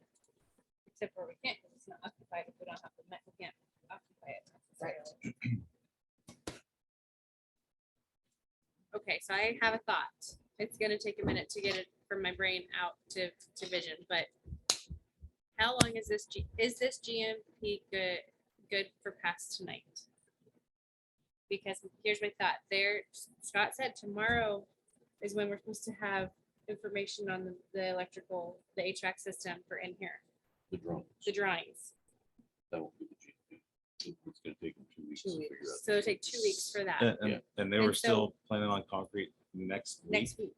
Yes. So I guess my question is how long is this GMP good for? If we, today's 8, 2 weeks from tomorrow is the 23rd. If we have a special meeting on the 26th, will this GMP still be good for us to vote on and have them schedule that concrete? We are still in September. We are not 4 to 6 weeks out. If we have the conversation now with them to say, okay, we need more numbers, because I agree, even though it was I agree with the comment. I mean, you want movement and action, and I totally agree with you. And that's where I go, okay, movement and action is good. And maybe we'll have enough money, but maybe we'll have to go over that contingency 5%, which is a really low amount of contingency. And then we have a building that sits vacant while we face an economic crisis. Yes. And the 4 to 6 weeks wasn't the meeting part. It was when the concrete, Conquer would be ready. that Yeah. they could come back Come out, back. that they could Yeah. actually come back and pour. So it comes down to, do we approve this tonight? So we can get the concrete building, the concrete poured in time for it to set up for the winter. And then they can work on building the rest of the shell. Or do we wait the 2 weeks for the other GMPs and then risk, and we could have an Indian summer and it could be nice through October and it would not be a big deal. we can wait and it can go up another 10% also. Exactly. So what's the answer? Ryan? I have one more comment, and I probably shouldn't make it, yet I'm going to. As we were walking out of this building the other night with my small 8-year-old child, and she says, Grandma, man, I really like the fact that you're talking about getting us some cooling and heating conditions. I think that you're right there. So the kids are cold and they're hot, and they know it, and I think that's really important. Well, I don't think even if we approve the shell, I don't think it's gonna stop us from the HVAC system because we're still gonna get it. And we're still gonna get, So this is where I struggle with that. We're at $3.6 million with the HVAC, with these estimates as we are now. And that's the high end of our number. And that's not the GMP for those estimates with No. the power grid and the HVAC. That is, that's estimate. You know, if we were down in the low threes, I'd feel comfortable, but 3.6, that's kind of what the dollar we were wanting to spend for all of that. And now, you know, total, we're way over that. We're at 4.5 or whatever it was. 4.2. 4.2. 4.2. And don't we have 4? We're under. We're under. 4.3. Yeah, we have 4.3.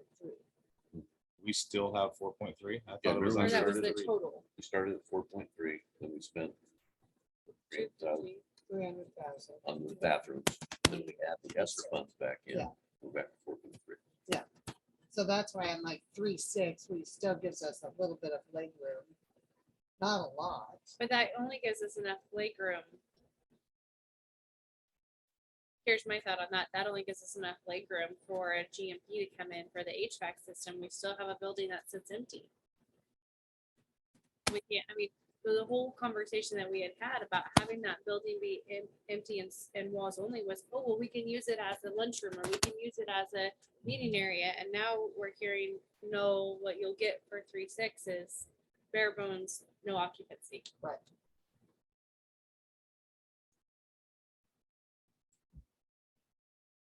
I asked Scott what it would take to occupy or make that building occupiable. And he said 300,000 less than the total project. So I think the total was what, 2.4.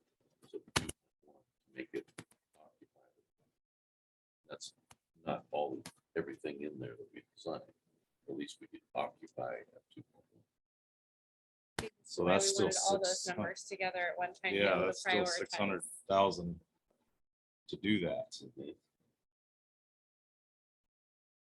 Because it was 800,000, I think, to finish the difference. Wasn't it 800,000? Make it occupiable. No, because it was 800,000 from just the shell Oh. to make it complete. Yeah, so he And said, so he's saying three. only 300,000. so 1.8 So 1.8 something. instead of 2.4. He just said, he told me this morning it was 300,000 less. So if the total project. 300 less. So that, but that's not adding up. So if the total project is 2.4, it'd be 2.1. 2.1 Yes. to make it And so occupiable. Right. So we're really at almost what, 6 million or 600,000. Yeah. That we're gonna have to make up to make that occupiable. 1.5 is shell, Yep. non-occupiable. So Make it occupiable would be is another 2.1, 2.1. which that's 600,000. 2.1, To and make then that. the HVAC system was 900,000, right? Yeah, I was trying to find all those. It's in the It's like report. 8 Yeah. something. It'd be in the board report. Looking on I guess, well, while you guys look for that, I guess I'm gonna go back to Page 3 of if 3. our job behind this table is to support our student population. And we know that this student population has had cancellations due to heating and cooling. Well, I'm gonna say due to heating, because not usually during cooling. We know that the kids are sweating, we're not, are we really taking care of them? And is the VOC building the priority? And I feel like if we vote to say that this GMP is acceptable with just occupancy, we're saying that's our priority. We're rearranging our priorities to say that's the priority. That's my opinion. Versus I think what we've heard from, what we've said behind this table and what we've heard from the community is, no, the infrastructure of this building, what we have here and the heating cooling system, that is the priority. That is what the community wants. That's what we have talked about being really the backbone of this bond. I agree with that. I think I've heard the words keeping the kids safe, warm and dry is one of our priority goals. The 1.16 estimate for electrical and panel plus the 898,000, which is the HVAC upgrade. 4.16 thousand with the Plus, 2.1. plus 2.1 for occupiable Oak building. You're at 4.2 million. And we have 4.3. Three. We did move funds around in our budget this year. Yes, that's right. 407,000. 400. So we have that to add to it. Well, okay, but do we have that to add to it? And Yes, we do. we earmarked that just for bond work, correct? So Yes. nothing else. Yes. Correct.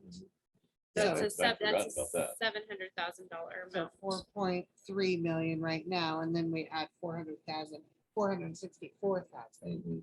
So that's really gonna give us 4.76.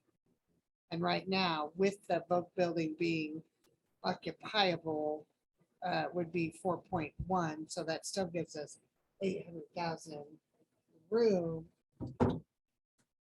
to make sure that we get the HVAC system and the electrical upgrade. When we made that agreement, didn't we have a lot of, I'm just asking, did we not have a lot of concerns about if we spent that money all at once, that we would be putting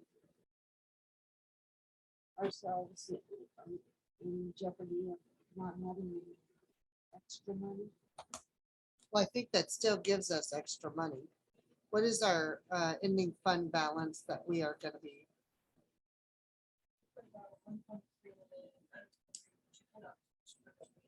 Right, so not until next June.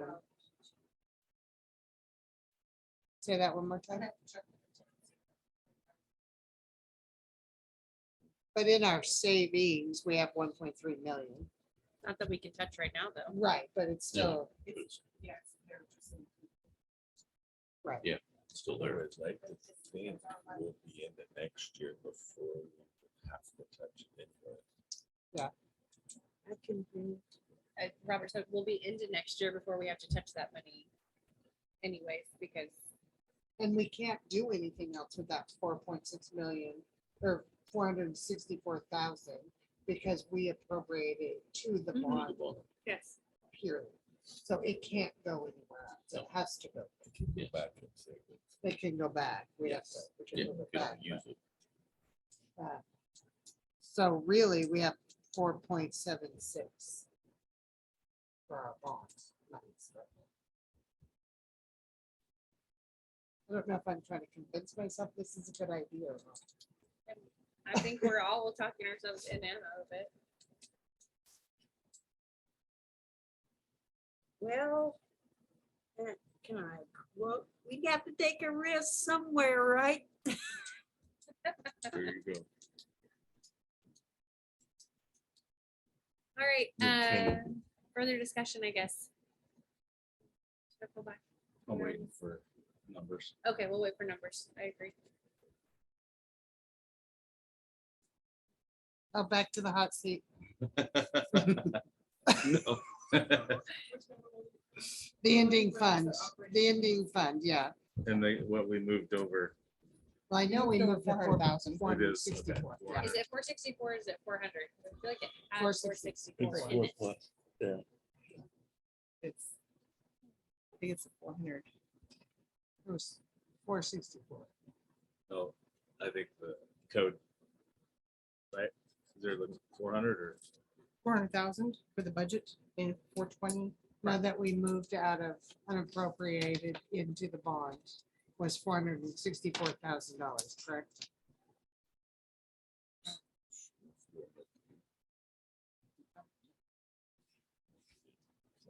Yeah. Is that? Mhm. Well, so. But I'm looking for the contingency.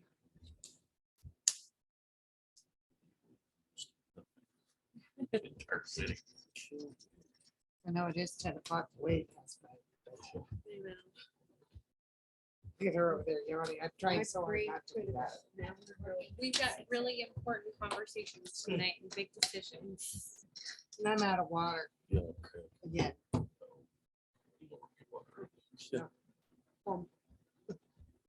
Refrigerator.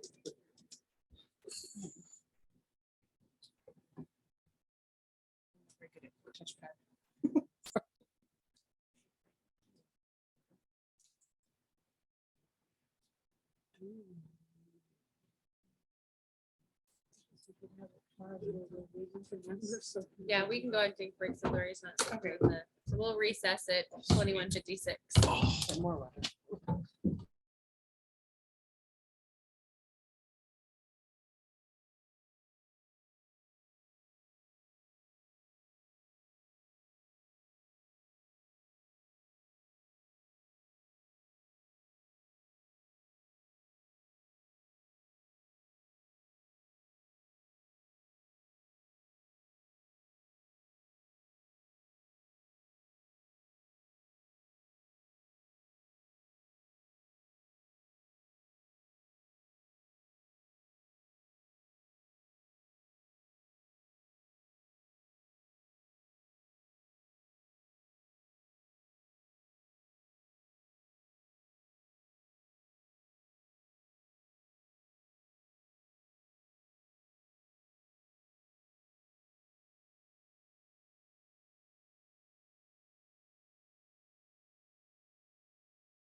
Okay, so 474,747 was the amount that was transferred to the capital projects that were previously discussing.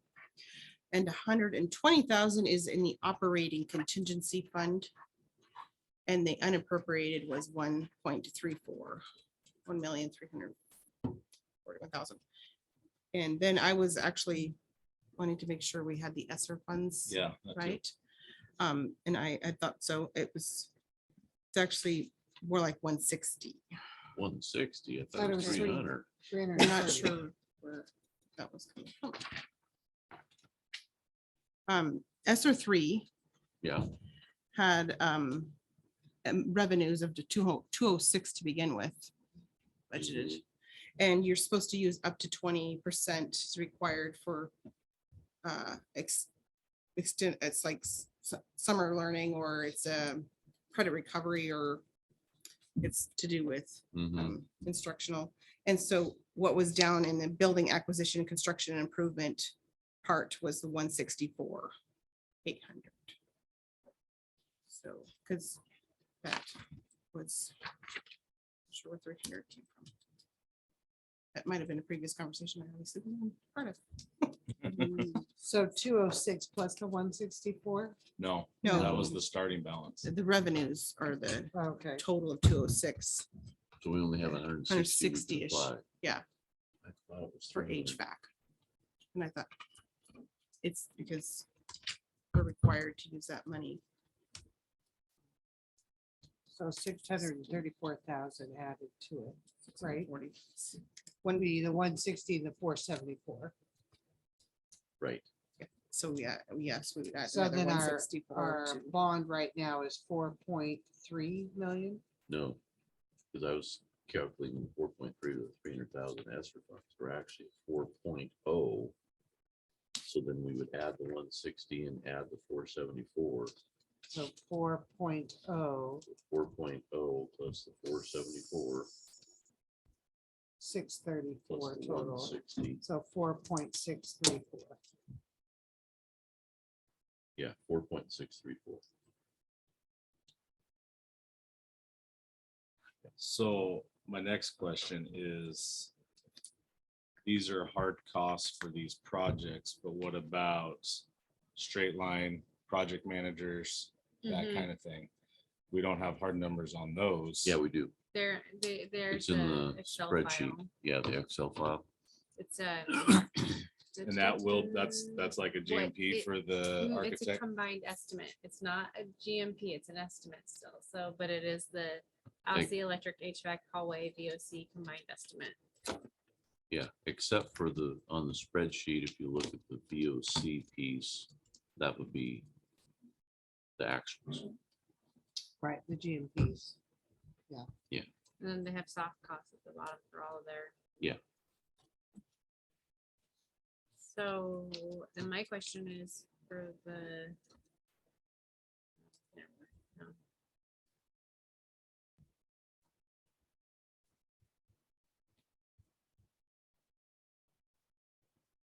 So it looks like for the Voc Center, it's close to 300,000 for all those extra costs. That's insurance, bond, tax, Boley prevailing wage fee, state tax contingency and fee. See that on here. It's at the bottom of the spreadsheet. Oh, that spreadsheet. Yeah, So it's to be occupiable, it's 300,000. So he said, so occupiable would be 300,000 less than the full build. 4.1. The full build would be 2.4, so you're talking 2.1 2.1. Okay, for occupiable. but then you have to add in those costs there, right? No. No, because Oh, okay. the 2.4 includes those costs. Oh, okay, Yeah. okay. Yeah. Okay. So then that gives us 4.634 in monies. And right now, we're looking at 4.16 in for occupiable and the estimated electrical and HVAC upgrade. not a GMP. So that gives us 500,000. You made it. Yeah. And that would be occupied. And that would be occupied. So I'm gonna, this is not something I would normally allow, but Derek is on from CV Construction and his hand is up. Mm. And I think we could really use his words right now. That'd be great. Thank you so much, Lorraine.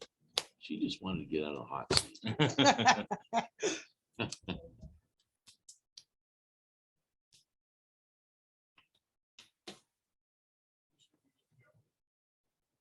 Derek, are you there? Hello, Derek.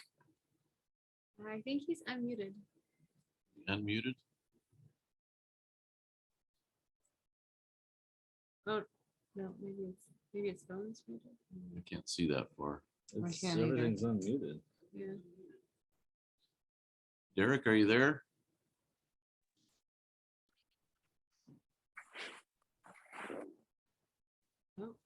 Yep. Can you hear me? Yes, Yes. yeah, so we can hear you now, Derek. All right. I've been trying to figure out how to unmute this thing, and Andy finally told me that I could raise my hand. You are in a school building. Yes, that's right. Good boy. Good boy. Yeah. So I can spend a little bit of time tomorrow going through the numbers to try and figure out what an occupiable space would look like from a cost standpoint. Because after our conversation earlier today, I just did just the shell only, and so I can put that in there. What I will say, the contingency line items, I don't recall exactly what they added up to, but by and large, the projects that we do, we don't use contingency unless an owner has a requested change, or there's a major design error. And this stuff, these projects are so simple, I don't really see any major design errors or unforeseen field conditions at this point. I think we've kind of found all those in the exploratory process, especially with the underground stuff like that. The tank there where the hallway used to be. And so I would say out of your contingency funds in that overall master spreadsheet, maybe we use 10% of that, max 15. And so that would go directly back to the VOC building to try and finish out the actual warm shell so you can occupy it. So maybe you'd have $180,000 to $200,000 of contingency left over after all those projects are done to put back. The estimate that I put in there for the main power upgrade, after the discussion with Scott today, I didn't take out his engineer's estimate total for the generator. I think I only took out about 180,000 roughly on that one. And so I tried to play conservative on the electrical upgrade, just the estimate until we get all the gear packages and everything back from the material suppliers. And then kind of same thing, the HVAC scope, the HVAC upgrade, because we haven't seen the drawings yet, we don't really have a good sense of what in there we can VE to maybe create a more efficient system from what the mechanical engineer is specifying, or look at classrooms and say, hey, do we really need AC in this room, 100% of the time, or heat? Obviously you're gonna have heat, but the AC, do we need that 100% of the time, or can we get by without it?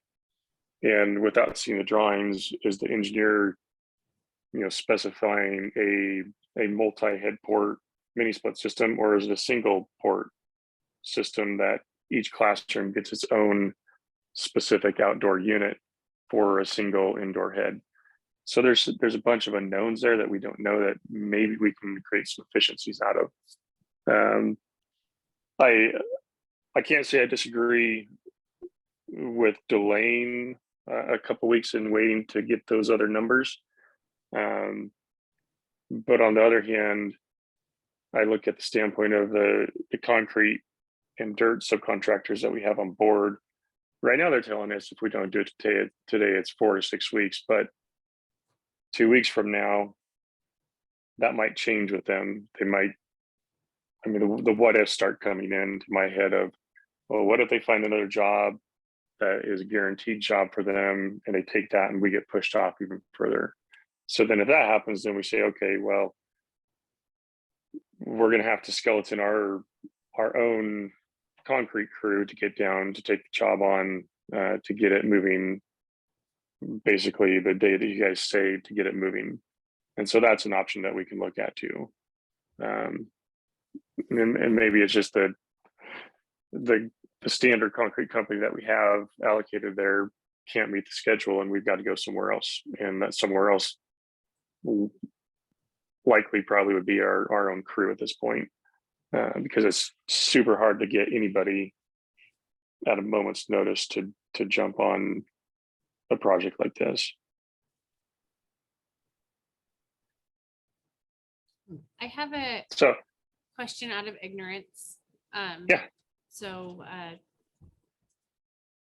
I guess one of the questions I have is when we look at this GMP, how many of these jobs are bid with additional subcontract costs that CB Construction could independently do that would minimize costs? So I think because of the public process that we have to go through, I think right now with the VOC, the concrete is probably the one at this point that is at most risk of schedule delay for us. And so that's one that we could certainly take on, and just, it would have to be approved by the board and you guys to say, hey, Standard Construction can't meet the schedule that we have to meet for the VOC project. So as a result, this is the process. The board has voted to forego their services to direct hire CB Construction to take over that portion of the contract. It's not something that we can just say, hey, we're going to step in and do it. It has to be approved by you guys and validated for a specific reason. The other subs that we have listed on there, they're all a lot more local, and I think their bids are very competitive and close to in line with what we would do. And so I think it's wise from a fiduciary standpoint to use the more local subs rather than bring us in our crews from the Portland Salem area to travel down to LC. And I think that supports to keeping the money more within the local community as well. Certain scopes, like I said, the concrete, I mean, worst case, yeah, we jump in and we can do it with board approval. But the other ones, my recommendation would be to keep them as local as possible. So my question, did they flat say, I mean, I know they said they gave you a timeline, but were they hard on that timeline for the concrete? If we put this off 2 weeks to get these other numbers in, would they walk, you think? I don't think they wouldn't walk from the project. Andy was on earlier. I think he might have exited. I'm still here. Oh, you're still there. Okay, Yeah. Perfect. Andy, can you answer that question a little better than I can?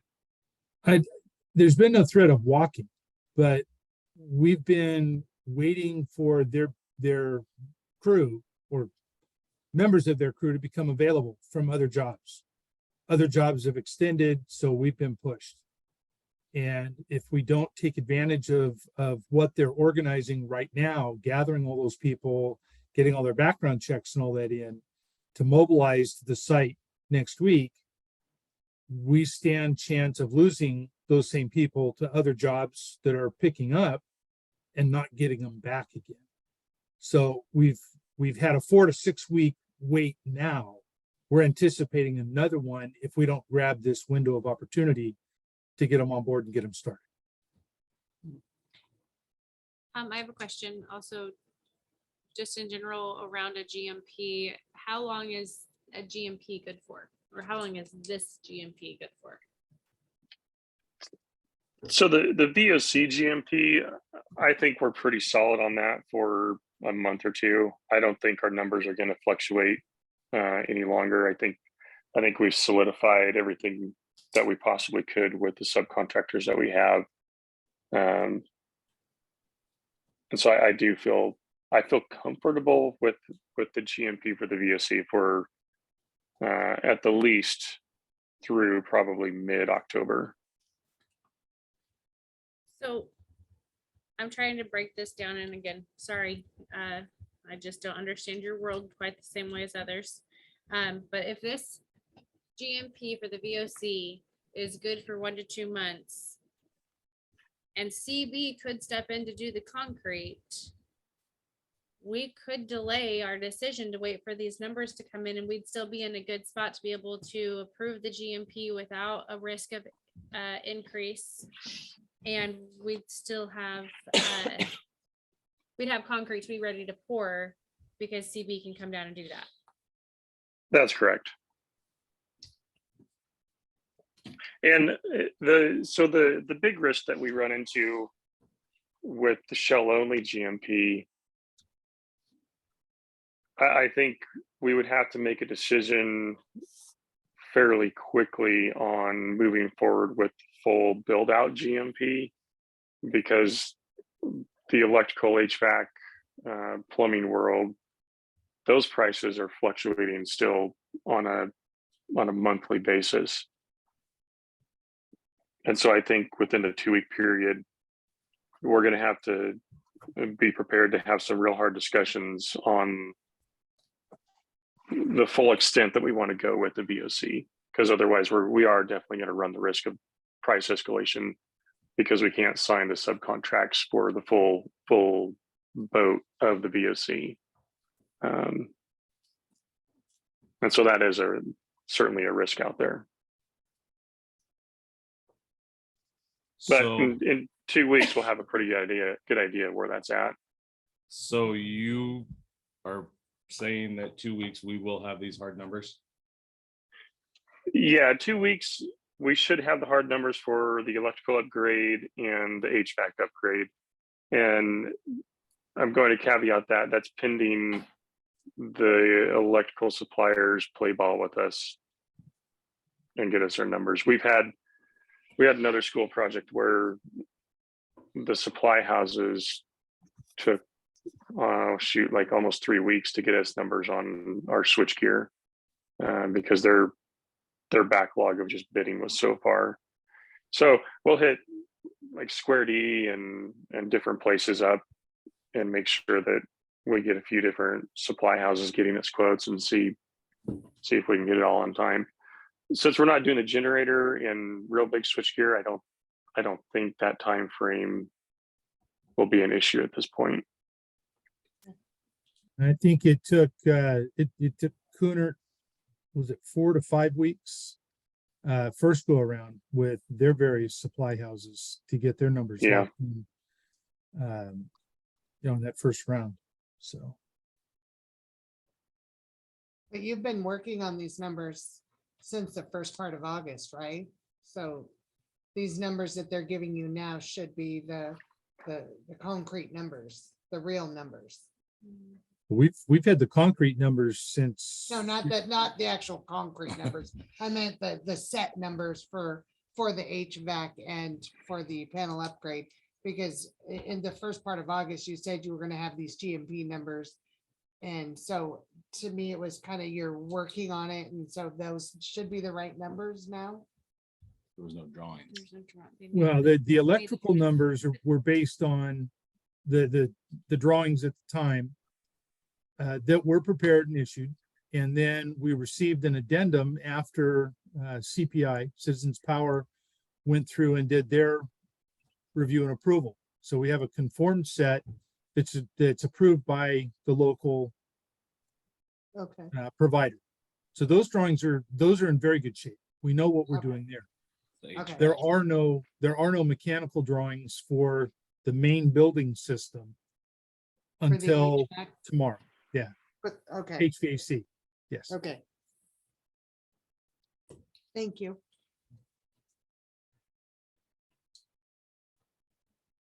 I had one more thing with your ESSER dollars, ESSER 3 was the number I was talking about, 164, and then there's an extra 68 in ESSER 2. And that's what I That's a total of thought about there was more. 233. So 160 plus 168. 68, so Plus 228. 228. Closer. See what else you can find in there. Yeah. I thought there was 300. I could have swore there was 300 too. That's the number I heard. Yeah. I think even from the guy last night. Yeah, I guess the big risk for tomorrow is if we don't receive the HVAC upgrade drawings, that delays this process even further too. So we got to make sure Scott's engineers get us through the information that we need. Well, and Scott did share with us that that's been problematic for him, that it's I don't know if it's a relationship or that communication. But he said he would have it tomorrow. That's what Well, he I mean, In a perfect world. in a world that everybody always does exactly what they say, he will have it tomorrow. But Yeah. if that person falls through, then Okay. Well, I will stay on top of Scott tomorrow. And if he can't get me straight answer, if I can get I think I've got the number of his designer. I can reach out and give him a call too and take the temperature there. And as we're speaking, I just got a note from Richard Olson, again, who has a vendor, sounds like in the Corvallis area. He thinks can get us electrical numbers, equipment numbers back within a week. So he's going to send me that information, reach out to that person and connect us. So maybe that helps us expedite turnaround on our electrical number. So, I know we don't want more meetings, but could we do emergency meeting? I think we plan a special session. I don't think we wait for it to be an emergency. I just say we That's plan what a I mean, special but not session, an yeah. emergency, but Yeah, we could special do it session, yeah. before. And Yeah. Can we do it online? Yes. You may. No. We can accommodate anything, I Yeah. think, for this. Maybe we can accommodate. What are you anything for this. thinking of holding the meeting? What's your timing? well, I mean, tomorrow is gonna say a lot. And For then go into 249. special session, say Saturday afternoon. Can't do Saturday afternoon. We could, do you need a decision on a Saturday or could we do a Monday special session? I'm fine with Monday. Well, do they need us to give them that information sooner? I mean, what are they gonna do over the weekend? Well, then it's the scheduling for. But when are they on schedule for pouring concrete next week?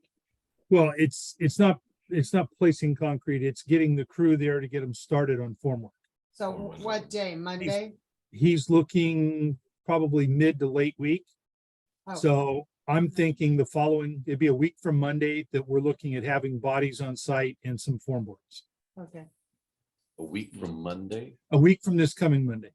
So we you're got, done we the got week. 19th. So we have a So if we week. do it Monday, we Yeah. could We Yeah. could make our, decisions. Mhm.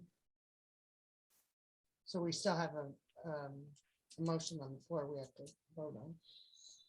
we have a motion on the floor we have to vote on. And okay, I guess,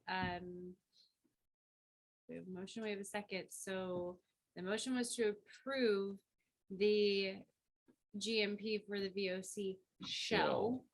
And there was a second. Had discussion, so I'm gonna roll call vote with Ryan. Doesn't get a vote, that is for No. Okay. No. I'm a no. I'm a no. All right, motion fails. To approve, we do however need to give them a decision. Is there a second motion on the floor? I would like to make a motion that we have a special session on Monday to discuss numbers if we get them. To revisit this book center and GMP numbers. So the motion is to carry this action item to Monday, the 12th. Pending information from CV Construction and Straight Line. Did I phrase that correctly? Okay. Is there a second? I'll second. Any discussion? No. Okay. Robert, Yes. Deb, Yes. Christine is a yes. Linda, Yes. Ryan. Yes. Okay. I'd like to thank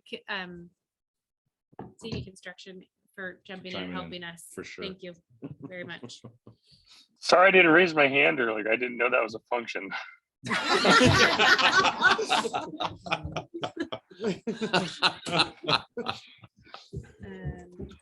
Okay. Whew, where are we, folks? If I could say, I do support your guys' decision. I think it's a smart decision to get the numbers and make sure that you're going down the right path for the community here. Thank Thank you. you. Thank you. Appreciate that. Yes. So we're on I. Okay, so there, I think we set a time for Monday's meeting. oh. Is there, we do need to set a time for Monday's meeting. So that's Monday, the 12th. Are there any volleyball games? There's no games, there's just practice. No, it's- Six. Oh, there's middle school, is it here? No, it's away. 6 o'clock. Excuse me. Is everybody good with 6? I don't know what that looks like for, Miss Lee. all right, 6 PM on Yeah. Monday. Oh, go ahead. It works for me. Thank Scott? you. If you're out there, you can just raise your hand if that works for you. We'll get a hold of him. Thank you Thank very you. much. Appreciate that. I'm Okay. either going to have to be online or I'm going to be bringing the small child with me. Bring a small child. We'll You bring- can do it online. We'll if you'd feed her like. dinner. Okay, Whatever you want. okay, so our next agenda. Don't put him in the hot seat. I already put her in the hot seat the other night. She wasn't very happy. All right, our next action item is the adoption of our district goals. Is there a motion? I make a motion to adopt our district goals. Second. All right, so there's a motion to adopt our 22-23 district goals There's With a with additions. with, Working. oh, working document Work. with the, I was gonna do yeah. that during discussion, Oh. but yeah, yes, okay. Is there any discussion, Ryan? just the working document. Pat, the addition? Yeah. With the additions, I have reviewed and updated under student achievement, and the district will design a senior project program during the 22-23 school year to be implemented 23-24.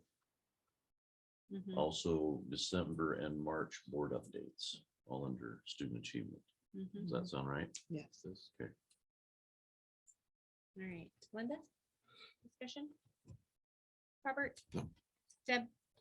No. All right, let's vote. Robert? Yes. Deb? Yes. Christine is a yes. Linda? Yes. Ryan? Yes. Motion passes unanimously. Next, action item is our board retreat date. Is there a motion to approve the board retreat date for September 24th, 2022 at 12 PM? I'll make a motion to set the date for September 24th, 12 to 4. Retreat with lunch. All right. I'll there's a second. Motion and a For the second. purpose of, do we have to say that? Oh, for the purpose of creating a board operating agreement. Yes. Okay. Any discussion? No. Deb, Robert, Okay, let's vote. Ryan, Yes. Linda, Yes. Christina's yes, Deb, Yes. Yes. Robert. Yes. All right. Our final agenda item is to consider approving the board's statement written by our public information officer. Oh, yeah. Board statement. The board statement that Sarah Cash wrote for us Regards to the is- bond. is in regards to the bond, is an acknowledgement of the importance of the money and the funds and our actions, taking accountability for our actions and the decisions we I make read that. to the community. That's important. I'll make a motion to approve the board statement. All right, there's a motion to approve the board statement. A second. There's a second. Any discussion? Nope. Deb, Ryan? No. All right, let's vote. Robert, Yes. Deb, Yes. Christine is yes. Linda? Yeah. Ryan? Yes. All right.